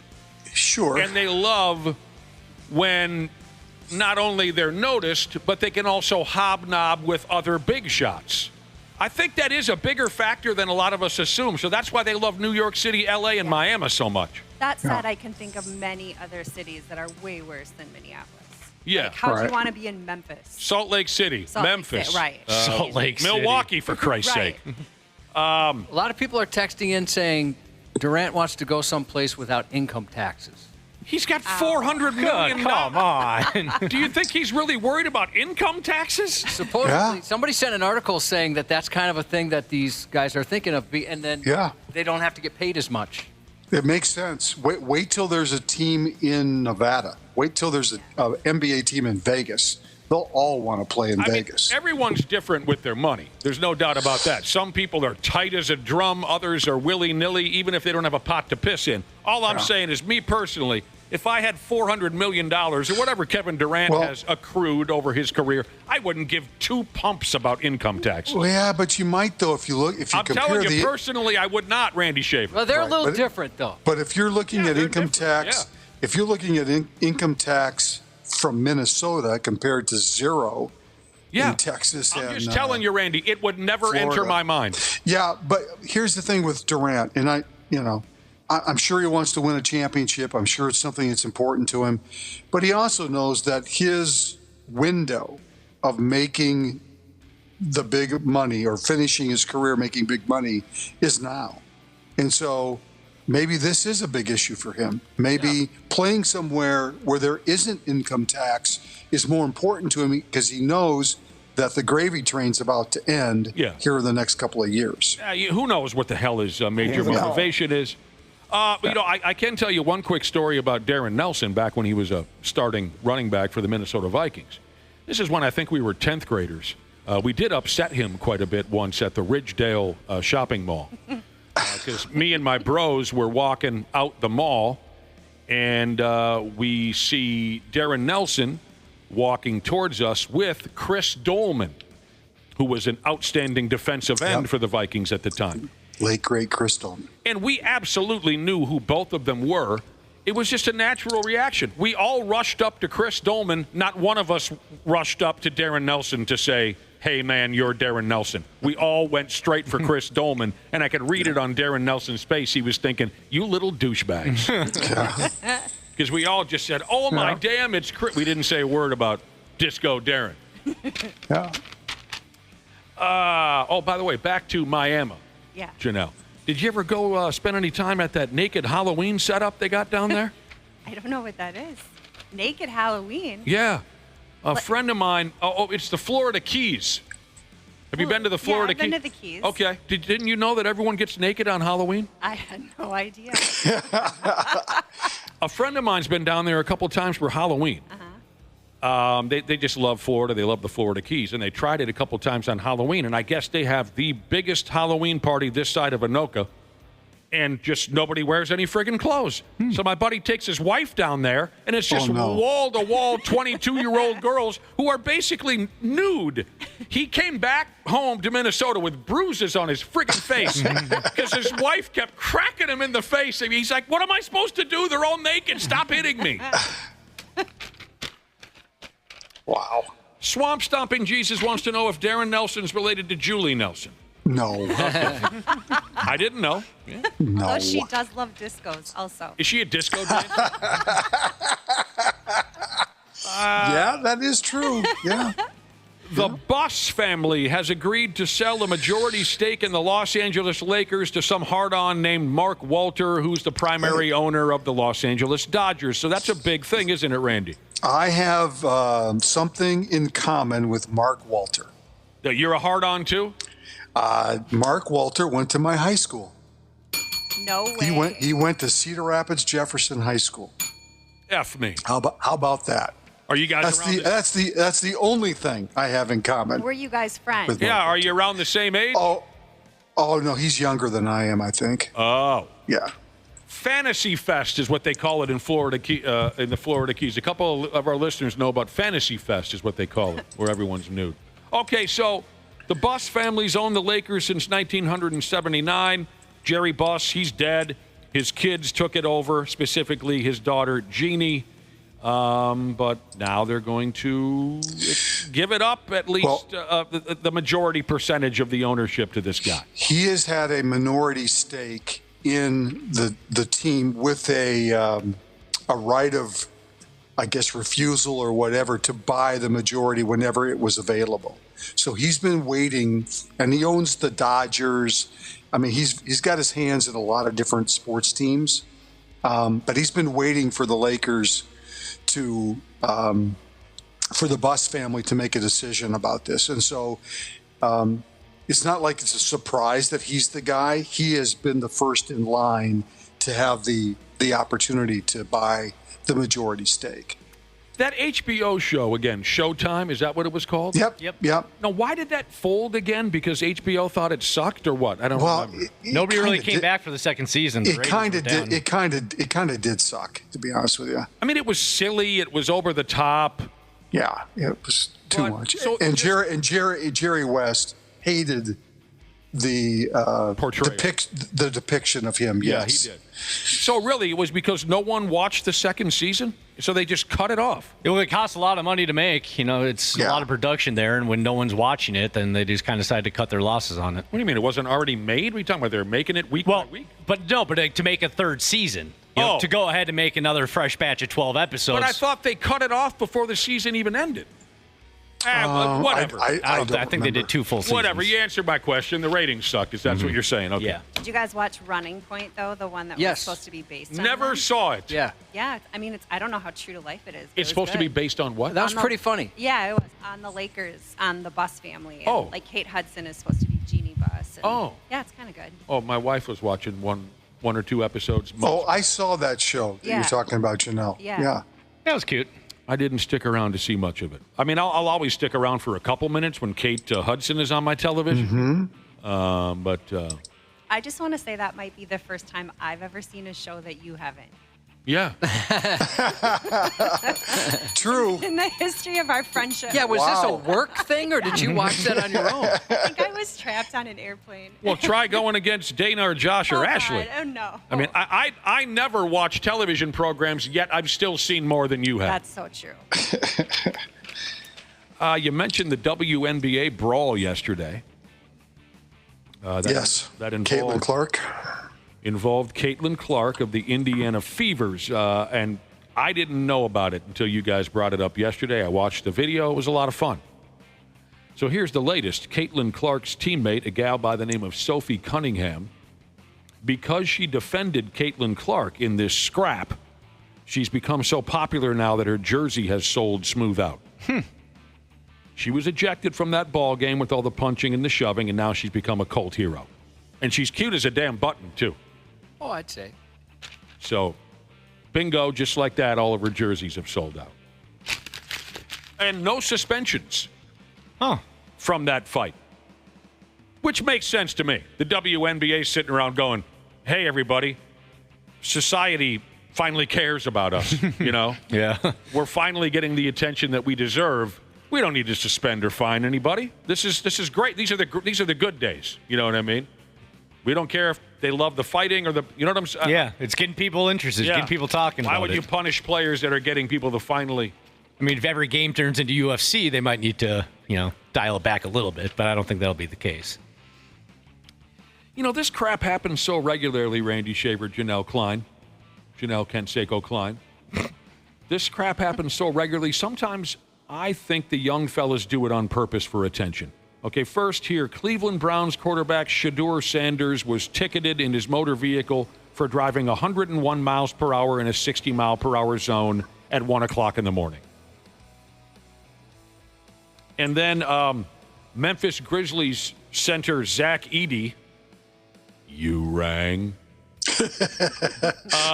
He's facing a charge of reckless driving. He was going 101 miles per hour in a 55. And by the way, what car does that dude fit into comfortably? That's you! There you go. Yeah, Wow. dang it, and my mute button was too far away. I apologize. So I really believe that the young big shots in professional sports, I do think at this point they do this on purpose. It's their way of saying, look, I'm special. I don't follow the rules like you mere mortals. I've got money. Speeding tickets mean nothing to me. Does anybody want to argue that theory with me? Meaning they want to get caught? Yes, they want to get caught. Oh, I don't know. I don't know if they want to get caught. But they just don't care if they do. But, Randy, they're driving over 100 miles an hour at 1 o'clock in the morning in a 55 or 60. I understand that. I think it's just one of those, I think they feel like they're entitled and they're going to get away with something. Of course, I don't think that they're trying to get caught. What did you say a minute ago, Dana? About what? About this subject. You popped in there. Oh, I just think they just don't care. They just don't care. I'll go 100, and most likely I'll get home. If I get pulled over or whatever, I'll pay the fine and move on. You don't think they want to be on TMZ? You don't think that they want to be, hey, look, I'm a bad boy. Look, I'm a somebody. Maybe not for a speeding ticket. I don't think anybody says, whoa, he got a speeding ticket. He's a badass. But I agree with Randy. I mean, I can imagine them just going, I'm not sure if you realize who you pulled over. Exactly. Oh, you mean they might... Let's make this go away. They might pull a Tony La Russa? Yeah, just kind of, like they think they could get away with whatever they want. Well, then F all of you. Right. Who knows? Maybe. F all, every one of you. Or they flash the smile that Janelle would flash when she gets pulled over and no ticket is coming her way. And the cop's apologizing to you. Exactly. I'm so sorry. Apologizing profusely, actually. I wonder if I really can't imagine that ever works for anyone, but it's never worked. Right? I don't think that works. I don't know. Rarely. Yeah. The don't you know who I am gimmick? Right. God, yep. Anyone that says that. Well, and with body camera video for every police person now, I mean, you're kind of an idiot if you think that's going to work, because it's always going to backfire, and then people are going to see you do that. Yeah. You know what I mean? Yeah. So it doesn't make a lot of sense to try to pull that off. You get caught, pay the fine. Dude, this is a funny joke. Thank you to a listener for sending this in. Says here, Cleveland Browns rookie Shedeur Sanders ticketed by police for going 101 in a 60. The follow-up joke is, that's nothing. A couple months ago, he went 144 when he was supposed to go 25. That's really funny. That's great. That's good. Why aren't you laughing, Randy? That's funny. Good joke, Randy. The post-Stanley Cup party stories are always fun. What happened to the cup? They broke it. You see, They broke what? They always break the cup. Damaged it. That aggravated the hell out of me. Headlines everywhere. The Florida Panthers damaged the cup. Every team damages the cup. Well, that's what's funny, because some of the articles would list all the other times it's been damaged. Right. That was twice as long as the article. Yeah, again, are some of you your first crack at hockey? They always damage the cup. They let their babies poop in the damn thing. Oh, God. Okay, sorry I blew up. Word is the Florida Panthers took the cup to a bar yesterday. Well, wait a minute, though. Don't the guys with the white gloves, don't they have to always be with it? No. Oh, wait a minute. Yeah. Yeah, they have an escort, but they don't care. But didn't Ovechkin sleep with it and stuff? I mean, is it the real cup, or is it like the? They've got 2 or 3 of the damn things. That's what I'm saying. So who knows which is real? Okay. It doesn't matter. So all right. They've got 2 or 3 of them, and yes, I believe there are escorts, but to an extent. They're not going to go into. They're going to trust Alexander Barkov to take it home, and then he'll bring it back the next. Right. It's not as 007 as some people make it out to be. So again, they took the cup to a bar yesterday morning, and they slugged down some Steve Weisers with all the knowledgeable fans they have down there in the state of hockey. You can't drink all day unless you start in the morning, they say. That's right. They brought it to a joint called the Elbow Room Bar on Fort Lauderdale Beach. They were filling the cup with beer and then pouring it over the heads of their fans. And then they left the joint and continued partying up and down the beach. Word is a few dudes who were drinking there at the Elbow Room haven't seen their girlfriends since the Panthers stopped by. It's probably true. And Alexander Barkov. This guy had too many Steve Weisers on the night of the victory. He had too many, which is going to happen. And sure it is. He deserved to drink too many. If there's ever a time to drink too many, this is the time. The morning after they won it all, Barkov was walking around his neighborhood at 5 o'clock in the morning, waking up all of his neighbors so he could show them the Stanley Cup. And there's video. Awesome. There's doorbell ring camera footage of Barkov trying to get one of his neighbors out of bed to answer the door. I don't think they answered. But that is effing hilarious. That's great. That is great. Apparently, for the neighbors who did answer the door, Barkov would say, "Hey, do you want coffee with the cup?"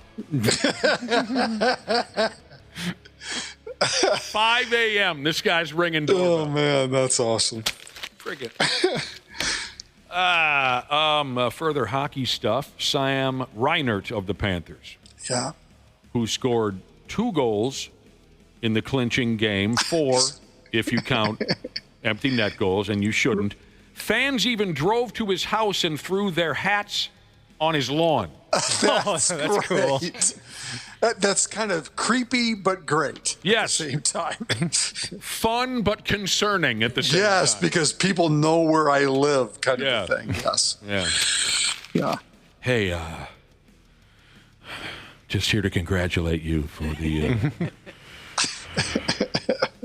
Here's my hat. Did you guys see the pictures? No. It was pretty funny with all the hats. No. on. Hats all over. Yeah. That's awesome. And we talked about Corey Perry yesterday. Yeah. Went to the Cup final 5 of the last 6 seasons and lost every time. Yes, he did win a Cup back in 2007 when he was playing for the Ducks. But he lost 5 Cup finals in the last 6 seasons. And a great article popped up yesterday talking about how Brian Propp, former North Star, was the original version of Corey Perry. He spent 15 seasons in the NHL, made it to the Stanley Cup Finals 5 times with 3 different teams, came up short 3 times with the Flyers in the 80s, lost again with the Oilers, when he was playing for the the Bruins against the Oilers in 1990, and then lost as a North Star in 91. But the difference, or maybe I'm wrong, was his all consecutive? No. Like Perry? No. Yeah, okay. No. Yeah. 3 times in the 80s with the Flyers, once in 90 with the Bruins, once in 91 with the What makes Perry so amazing is they are basically consecutive seasons. Yes. Brian Propp, solid player. He was. Undersized guy. I remember Brian Propp very well. Undersized, tough as nails. He scored that game winner for the North Stars in Game 1 of their series against Chicago in 91. And I've often asked myself, if Brian Propp doesn't score that goal, where do the North Stars end up that season? Yeah. That playoff run. Now, the North Stars really had no business being there, right? I mean, they did not have the greatest regular season. So. And if you're a real hockey dork, you know this. Brian Propp was the reason why Ron Hextall legitimately tried to kill Chris Chelios. You can look it up if you want to. Brian Propp was the reason that Ron Hextall admitted he intended to kill Chris Chelios. All right. Eastbound at Sundown Jesus brought up an idea yesterday. I want to get Janel Klein's read on this. A second NHL franchise in Minnesota. Janel Klein. Oh, wow. What do you think? Yeah, Janelle, we're thinking Faribault. Actually, it's funny you say that, Randy. What do you think of a second NHL franchise in Minnesota? Are you in favor of it, Janelle? I mean, I really like the Wild. But could another one make it? Maybe. More the merrier, I say, right? Yeah. It'd be the NHL's version of the Green Bay Packers, right? Meaning what? A smaller market. If they put a team in Duluth or Mankato or Faribault. I don't know though, because I love how we support our college teams. I feel like that would take away from that. Could. That's sure. a very good. If you put them in Duluth, very much could. Yes. It's a very good point, Janel Klein. So, I got an email from Eastbound at Sundown Jesus. He came up with the idea of a second NHL club in Minnesota. so that automatically it helps. How do I say this? If we have two teams, we better our chances of winning the Stanley Cup. And maybe reclaiming the state of hockey label, which we have now officially lost to the state of Florida. Yeah, that is correct. No longer. They better not play that song anymore. It's not ours anymore. So he came up with the idea of a second NHL club based in Minnesota. That automatically makes him the owner and general manager of the team. It does. He told me, he texted me, he's been working on some names, some team names for the second Minnesota NHL franchise. Let me know what you think. The Mankato Thunder Nuts.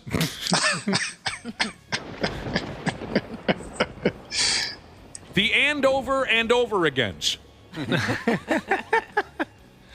The Chanhassen Mighty Cucks of Shakopee.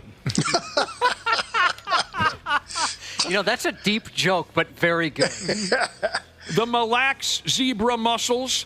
The Faribault Flatliners. Don't be a flatliner. Dude, I'm picturing their jerseys already, with just a flat line. Yeah. And the team slogan is "Don't be a flatline."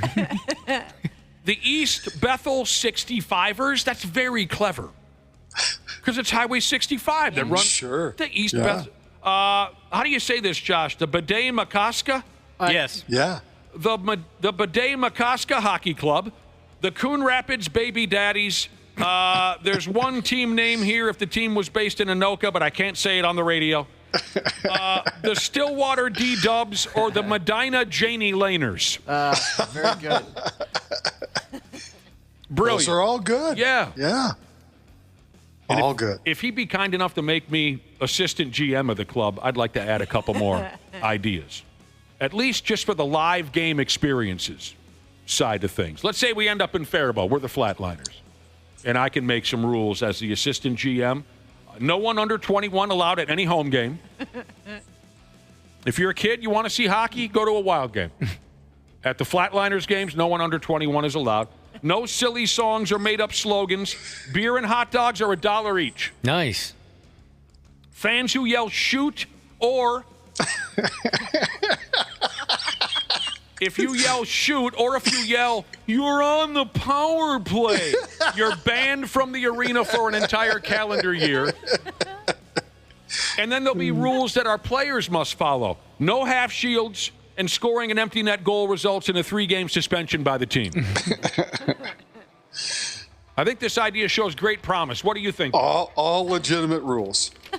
The best part is you would have to live in Faribault. There you go. Of course, I drove through there a couple weeks ago. I don't know if I told you this, but thought of you instantly. Yeah. Oh, thanks. Drove through Faribault. But you didn't stop? Nah, we were in a hurry. Yeah. To get out of Faribault. To get out of Faribault. We were in a hell of a hurry. You guys, did you see the size of that kicker? Oh, yeah. Oh. The THICCC, I think they're calling them.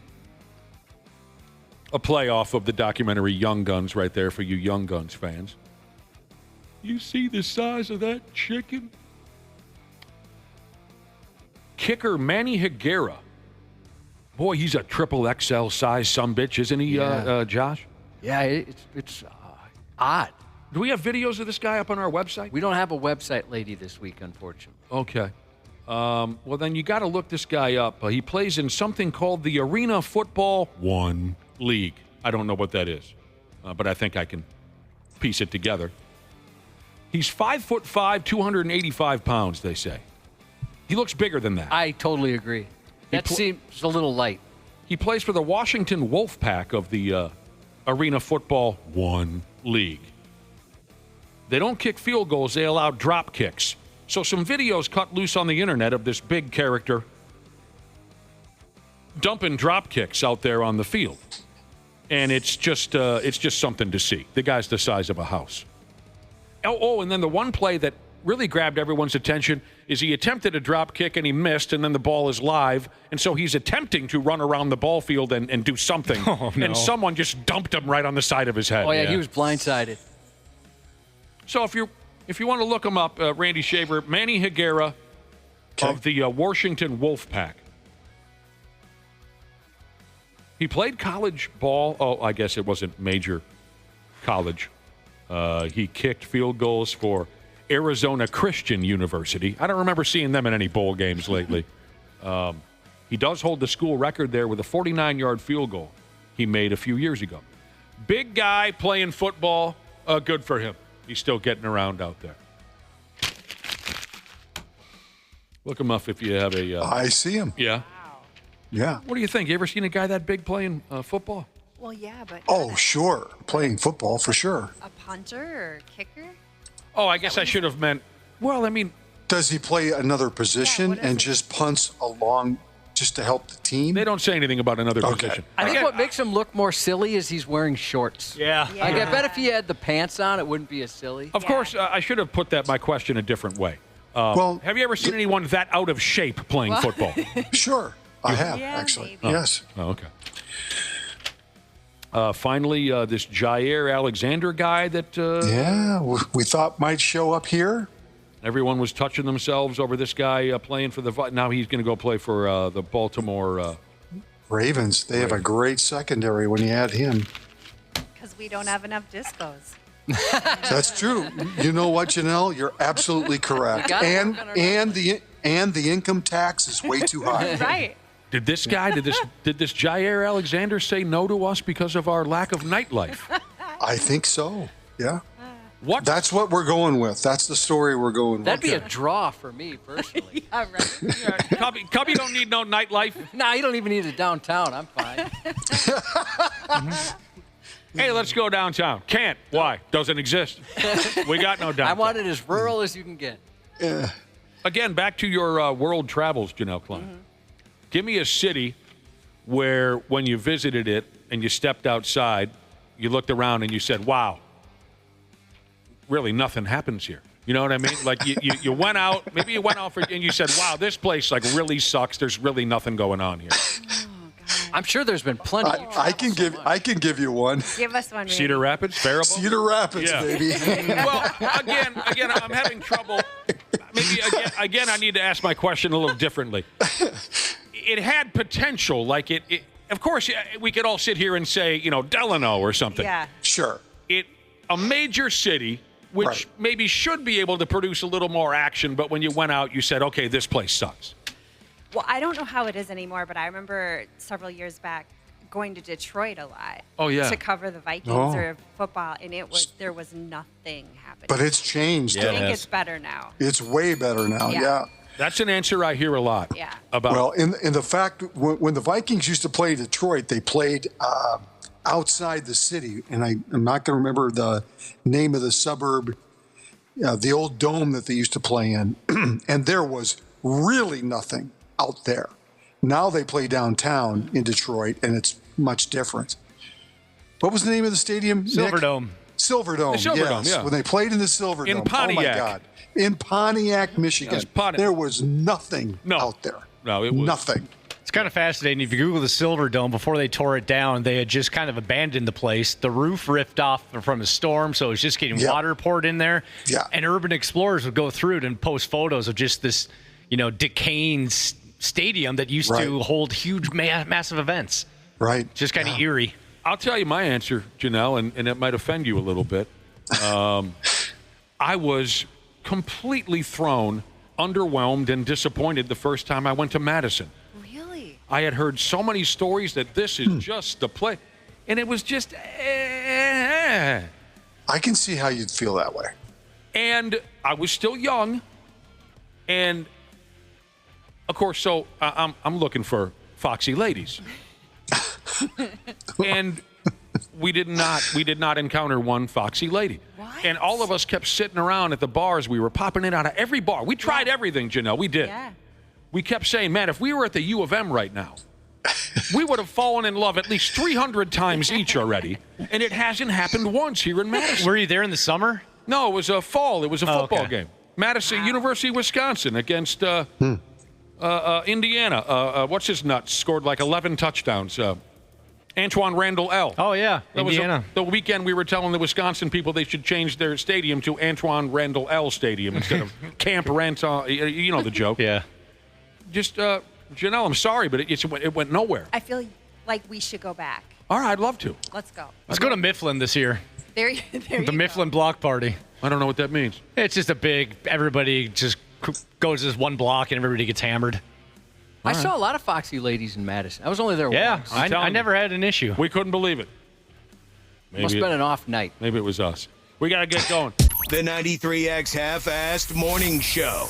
On 93X. Hey, podcast pals. Today's episode is brought to you by my friends at Standard Heating and Air Conditioning. Take it from me, as a newly married guy with a very opinionated dog, comfort is kind of important right now. That's why I'm a Smart Club member of Standard Heating. I get to schedule service when it actually works for me, pay how I want, and choose what fits our home best. Pick the HVAC company that treats you like family, not just another name on the list. That's Standard. Check out standardheating.com and tell them Dana sent you. This episode is brought to you by Progressive Insurance. You chose to hit play on this podcast today. Smart choice. Progressive loves to help people make smart choices. That's why they offer a tool called Auto Quote Explorer that allows you to compare your Progressive car insurance quote with rates from other companies.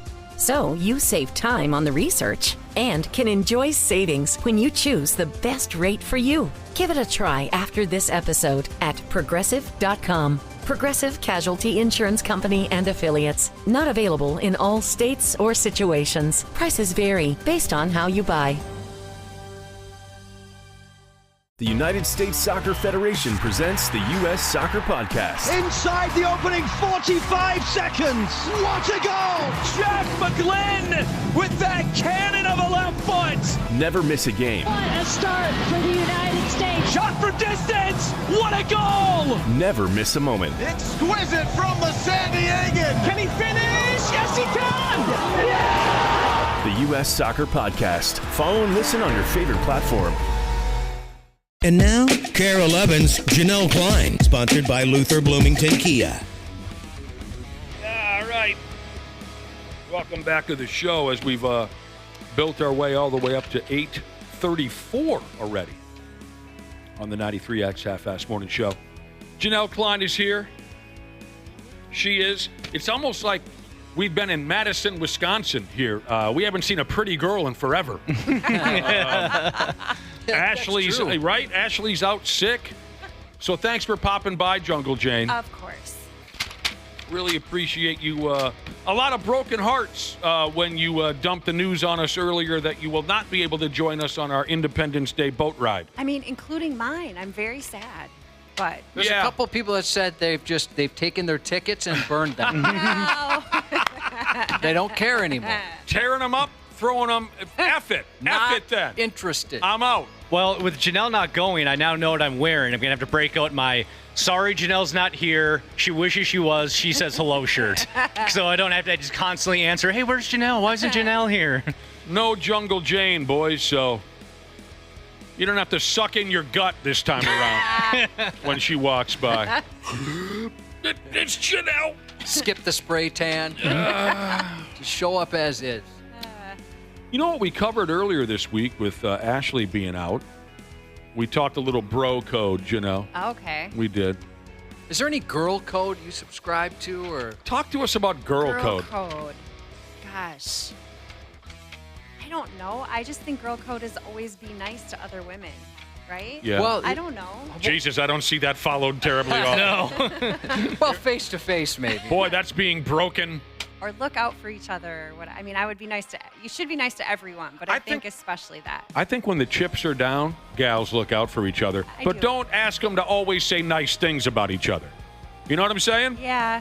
I would say the bro code topic we got the most texts on was when it's okay to date a former significant other of one of your bros. Oh. Do girls have anything like that?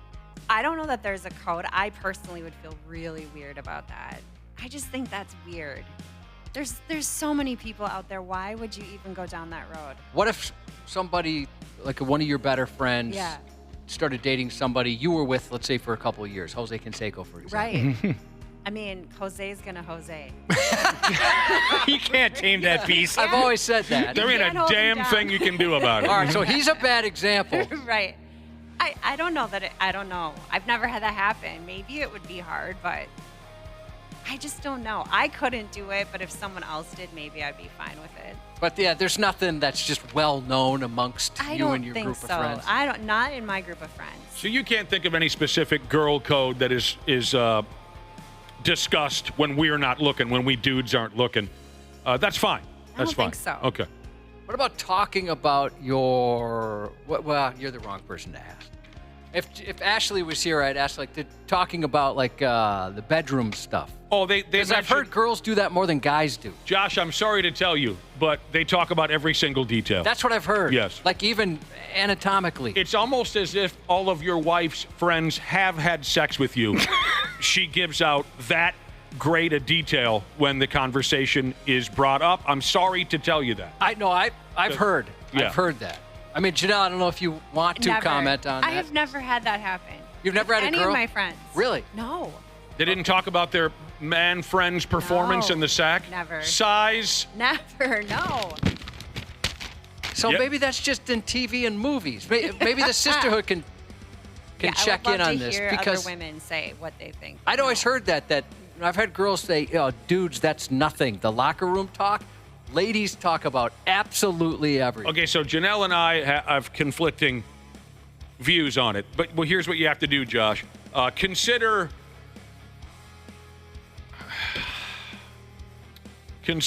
I don't know how to put this, but you know how Janelle and her friends are like around here? Yeah. Me and my friends are like way down here. Yeah, I understand. So Janelle and her friends have better, more educated things to talk about, where me and my friends, it's down to sex and drinking. There's a significant distance if this was a caste system. Right. That's not true. You ever been clam slammed? Do you know what that is? I have no idea what that is.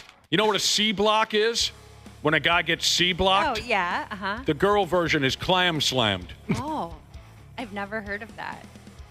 So you ever been hitting on a guy at a bar and it seems like you're getting somewhere and some other gal cuts in and takes away your momentum? Never. That's a clam slam. Okay. I want you to remember that. Did you have a girl teach you that? I did, and that made it so much better. Oh, That's really funny. The first time I heard a girl say it, I spit my beer all over the dashboard of the car. Yeah. Yeah. It sounds like a move the WWE Women's Champion would do at the Clam Slam. I guarantee you, Dana, dozens of female wrestlers have asked permission for that to be their finishing move. Yeah. And the WWE has said no.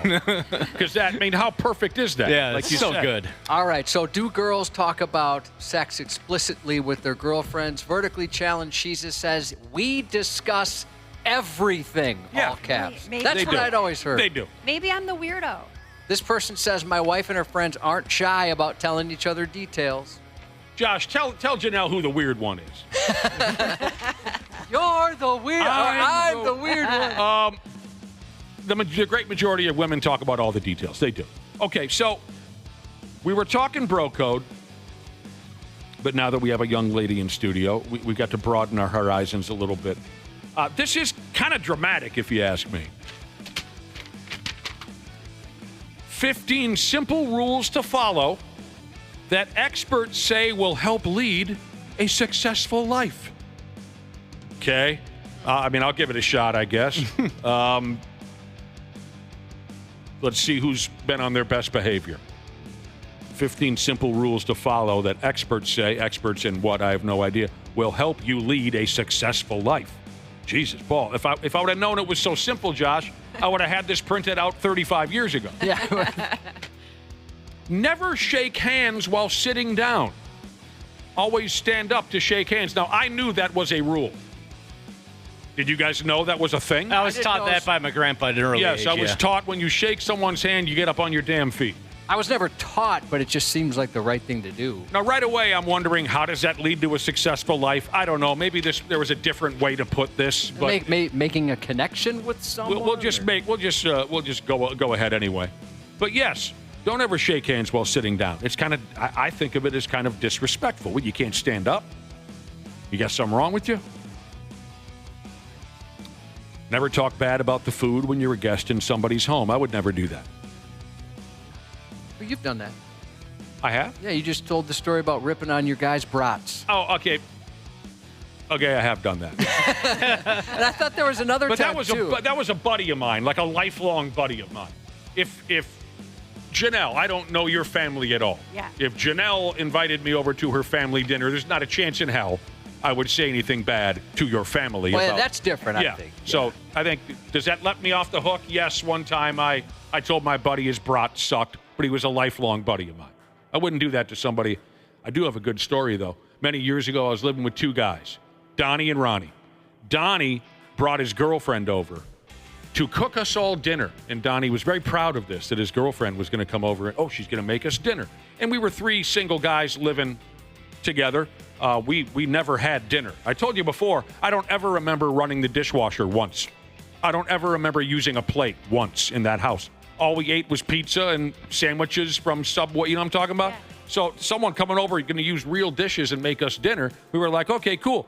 And Donnie was pumped. Me and Ronnie were just sitting in the living room waiting for someone to say dinner time. Ronnie didn't give an F, I guess, because Donnie says, come on in. My girlfriend's got dinner. She made spaghetti.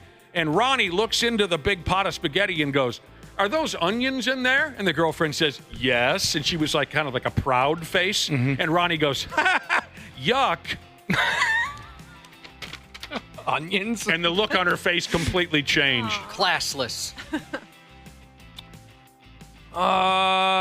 This is kind of something we covered in Bro Code. You don't eat the last piece of something you didn't buy. Okay, forget that. We covered that a couple days ago. Protect who is beside you. Respect.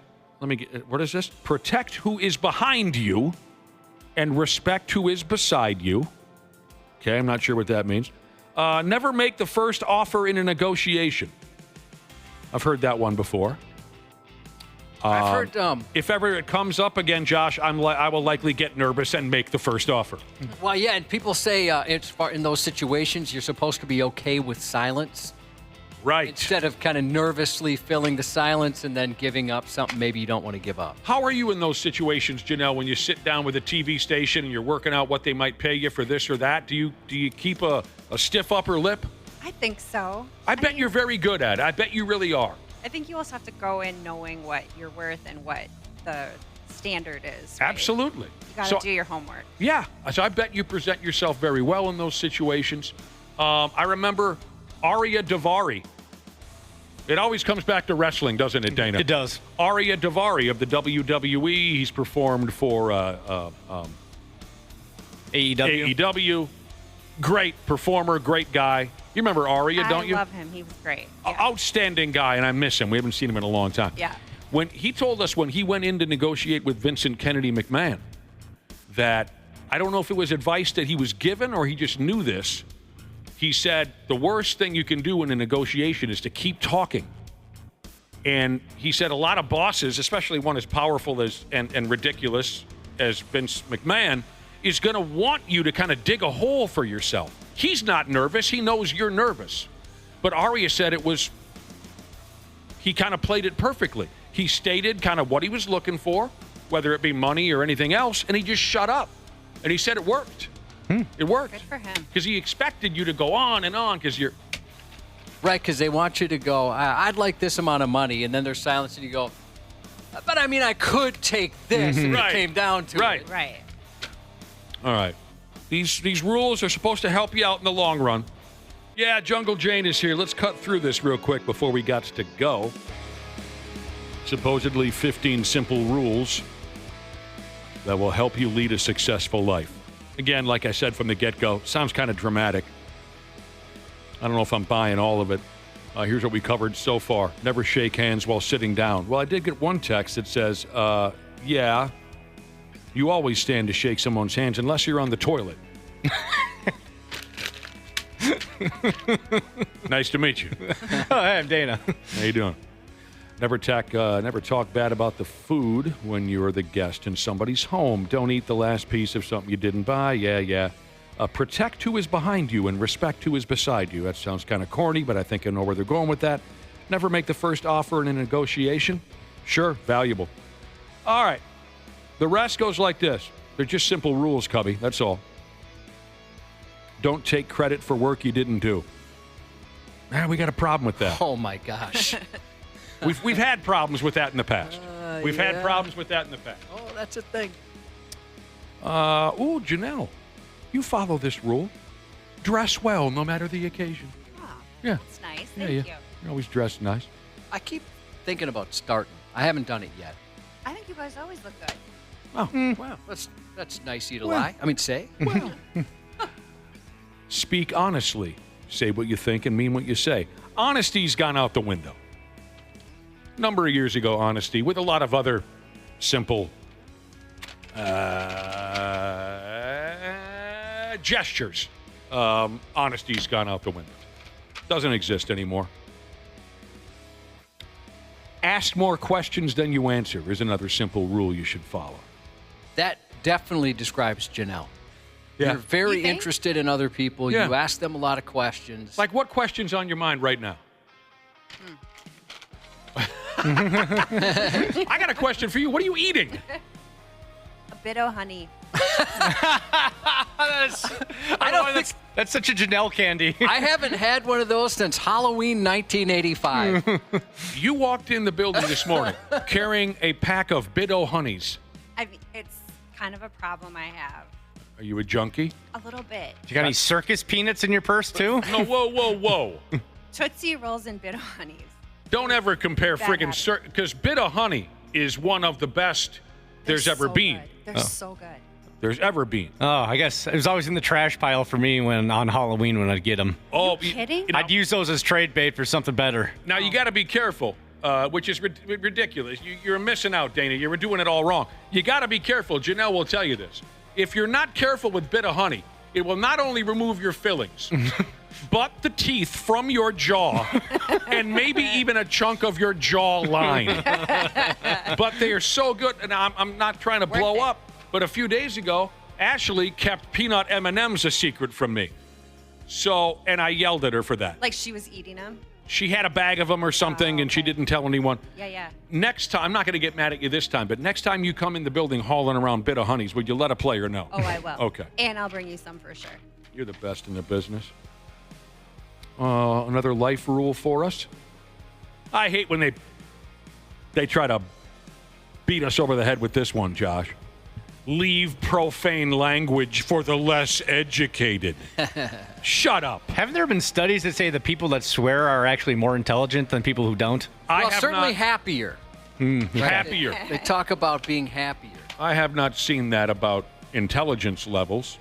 And I'm not trying to start trouble with you, Janelle. You told us last time you visited that you've never cursed out loud in front of any member of your family, even extended family. You've never cursed. That's true. Right. Not trying to start trouble, but I don't think just because you know how to throw an F and a this and a that into the mix doesn't make you stupid. Agreed.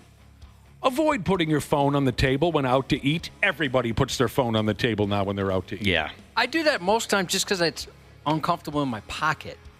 Yeah, you got not those... like in case I'm going to get a text. I don't care about that. I'll usually just put it on Do Not Disturb, but... It's because you wear those, what do they call those jeans again? Skinny jeans. You wear those I skinny love jeans. the skinny jeans. Yeah. You look good in them, too. Thank you. I try to keep my phone in my pocket when I'm out. Yeah, I think it's just kind of an obnoxious thing. You know, put it. You don't need it. You're not that friggin' important, for Christ's sake. Here's another rule: listen, smile, and most of all, make eye contact. I'm fascinated by folks that struggle with eye contact, and it's almost kind of fun to watch sometimes. It is. And our program director, we've mentioned this a few times, he's not the greatest guy in the world with eye contact. He's gotten better at it. Oh, yeah, he's practiced. He's gotten better. And he thanks us for the crap we've given him because it's made him better at it. I've F'd with him before. When his eyes start to wander, I go, what are you looking at? Yeah. Yeah, he doesn't do it like he used to. Doesn't like it. He doesn't like eye contact, but he's better. You mean like he just gets squirrely, like Yeah. uncomfortable when he has to look someone in the eye? Yeah, so now we can tell people, hey, just so you know, he's not being rude. He's not wanting to get out of the situation. That's just kind of what he does. Because I remember when we first met him, he just wouldn't really make, for a split second, make eye contact, and he's kind of looking around, and I was like, wow, this guy's no interest in us whatsoever. Well, when I was interviewing to work here, the first time him and I met in person, we met for coffee, and he kept, he was almost like looking over my shoulder, like, is there anybody cooler to talk to? This guy sucks. And I remember, like, Josh, I called you, and you're like, how'd it go? I'm like, I thought it went well. We had a really great conversation, but he just seemed really bored with me the whole time. Then that's when you filled me in that the eye contact situation, he just wasn't very good at it. We had the same feeling. But, yeah, he's night and day. Much better. Now. He's not alone. A lot of folks struggle with that. I think it's all the ass he gets now. Could be. It's changed him a little bit. Listen, smile, and most of all, make eye contact. A couple more life rules here for you. They say if you follow these rules, my God, you'll have a successful life. And everyone at your high school reunion will be talking about you. If you're not invited, don't ask to go. Did everyone grow up with that "can I come" character in their friend group? Yeah. Yep. Or they just tag along. Hey, what are you guys doing tonight? Well, me and Donnie are going to go to the North Stars game. Can I come? I get so sick of the kids when they were little saying that, and mine now wants to go and do all these things with us. I'm like, no, Mom and I are going to Valley Fair. Why would I bring you? They always wanted to. No, you can't come. Never be ashamed of where you came from. And I'm not, because I'm from L.A. Josh knows this. From L.A. You're from the LA of Minnesota. That's true. All the glitz. Right. The Hollywood, Yeah, that from is the a good Hollywood of point. Minnesota. I never thought of it that way. All the Wyzetta money. is the Hollywood of Minnesota. Totally. Never thought about that. Yeah, you should never be ashamed of where you came No, from. not at all. There are plenty of people who try to hide it, try to mask it. And, of course, my reference to L.A. is the handful of people that we've met in this business who, grew up in Bawabic or something, right? And then they got into radio and they moved to Los Angeles, for a while. Well, that's not exactly the pattern, actually, Josh. They grew up in Bawabic. They went to Los Angeles just to experience it. They come back to Minnesota. They get into radio. And then when they're asked, where are you from? L.A. Yeah, unfortunately, a couple people have fallen into that. They will not acknowledge. I'd like to acknowledge a couple texts. No, I do not wear skinny jeans, nor have I ever owned a pair of skinny jeans. That visual is hilarious, though, Josh. Although I did at Randy Shaver's recent event accidentally wear high waters, but that's because I needed dress pants. High waters, we chanted at him from across the room. Josh, specifically with the skinny jeans, I'm picturing wearing the skinny jeans, but still wearing like the same size baggy hoodie you wear. So it's like really big and baggy on top, and then just the skin tight jeans on the bottom. I'm a complicated fella. Final rule to try to follow, don't beg for a relationship. Please, I need. Don't beg for a relationship. Pretty unattractive. I don't know. Oh, here's a guy from Mound that wants to argue that they are the Hollywood of Minnesota. I don't know. You like our program director's eye contact skills? Mound, you have improved over the years. You have. I used to go play softball and drink beer there in the early 90s. God dang. You've come a long way in Mound. All right, we got to say goodbye to Janel Klein. Bye, Janelle. Bye, you guys. Thanks for coming in. Thank you Thanks for very having much. me. And we hope you can make her back in here as soon as possible. Absolutely. Okay. Next week for sure. Okay, next week. From the Luther Bloomington Kia text line, happy 34th to 9 minus 10-inch wiener Jesus from your smoking hot wife. Happy sassy 16th to third-gen only child Jesus from mom hot widow Jesus. The other dumbass welder Jesus checking in with a shout-out to the boys at Star Lab. Dumbass welder Jesus text in to say it's his Friday and to tell millennial steel-cut Jesus he can suck it. 93X Half-Assed Morning Show. Hey, podcast pals. Today's episode is brought to you by my friends at Standard Heating and Air Conditioning. Take it from me as a newly married guy with a very opinionated dog. Comfort is kind of important right now. That's why I'm a Smart Club member of Standard Heating. I get to schedule service when it actually works for me, pay how I want, and choose what fits our home best. Pick the HVAC company that treats you like family, not just another name on the list. That's Standard. Check out standardheating.com and tell them Dana sent you.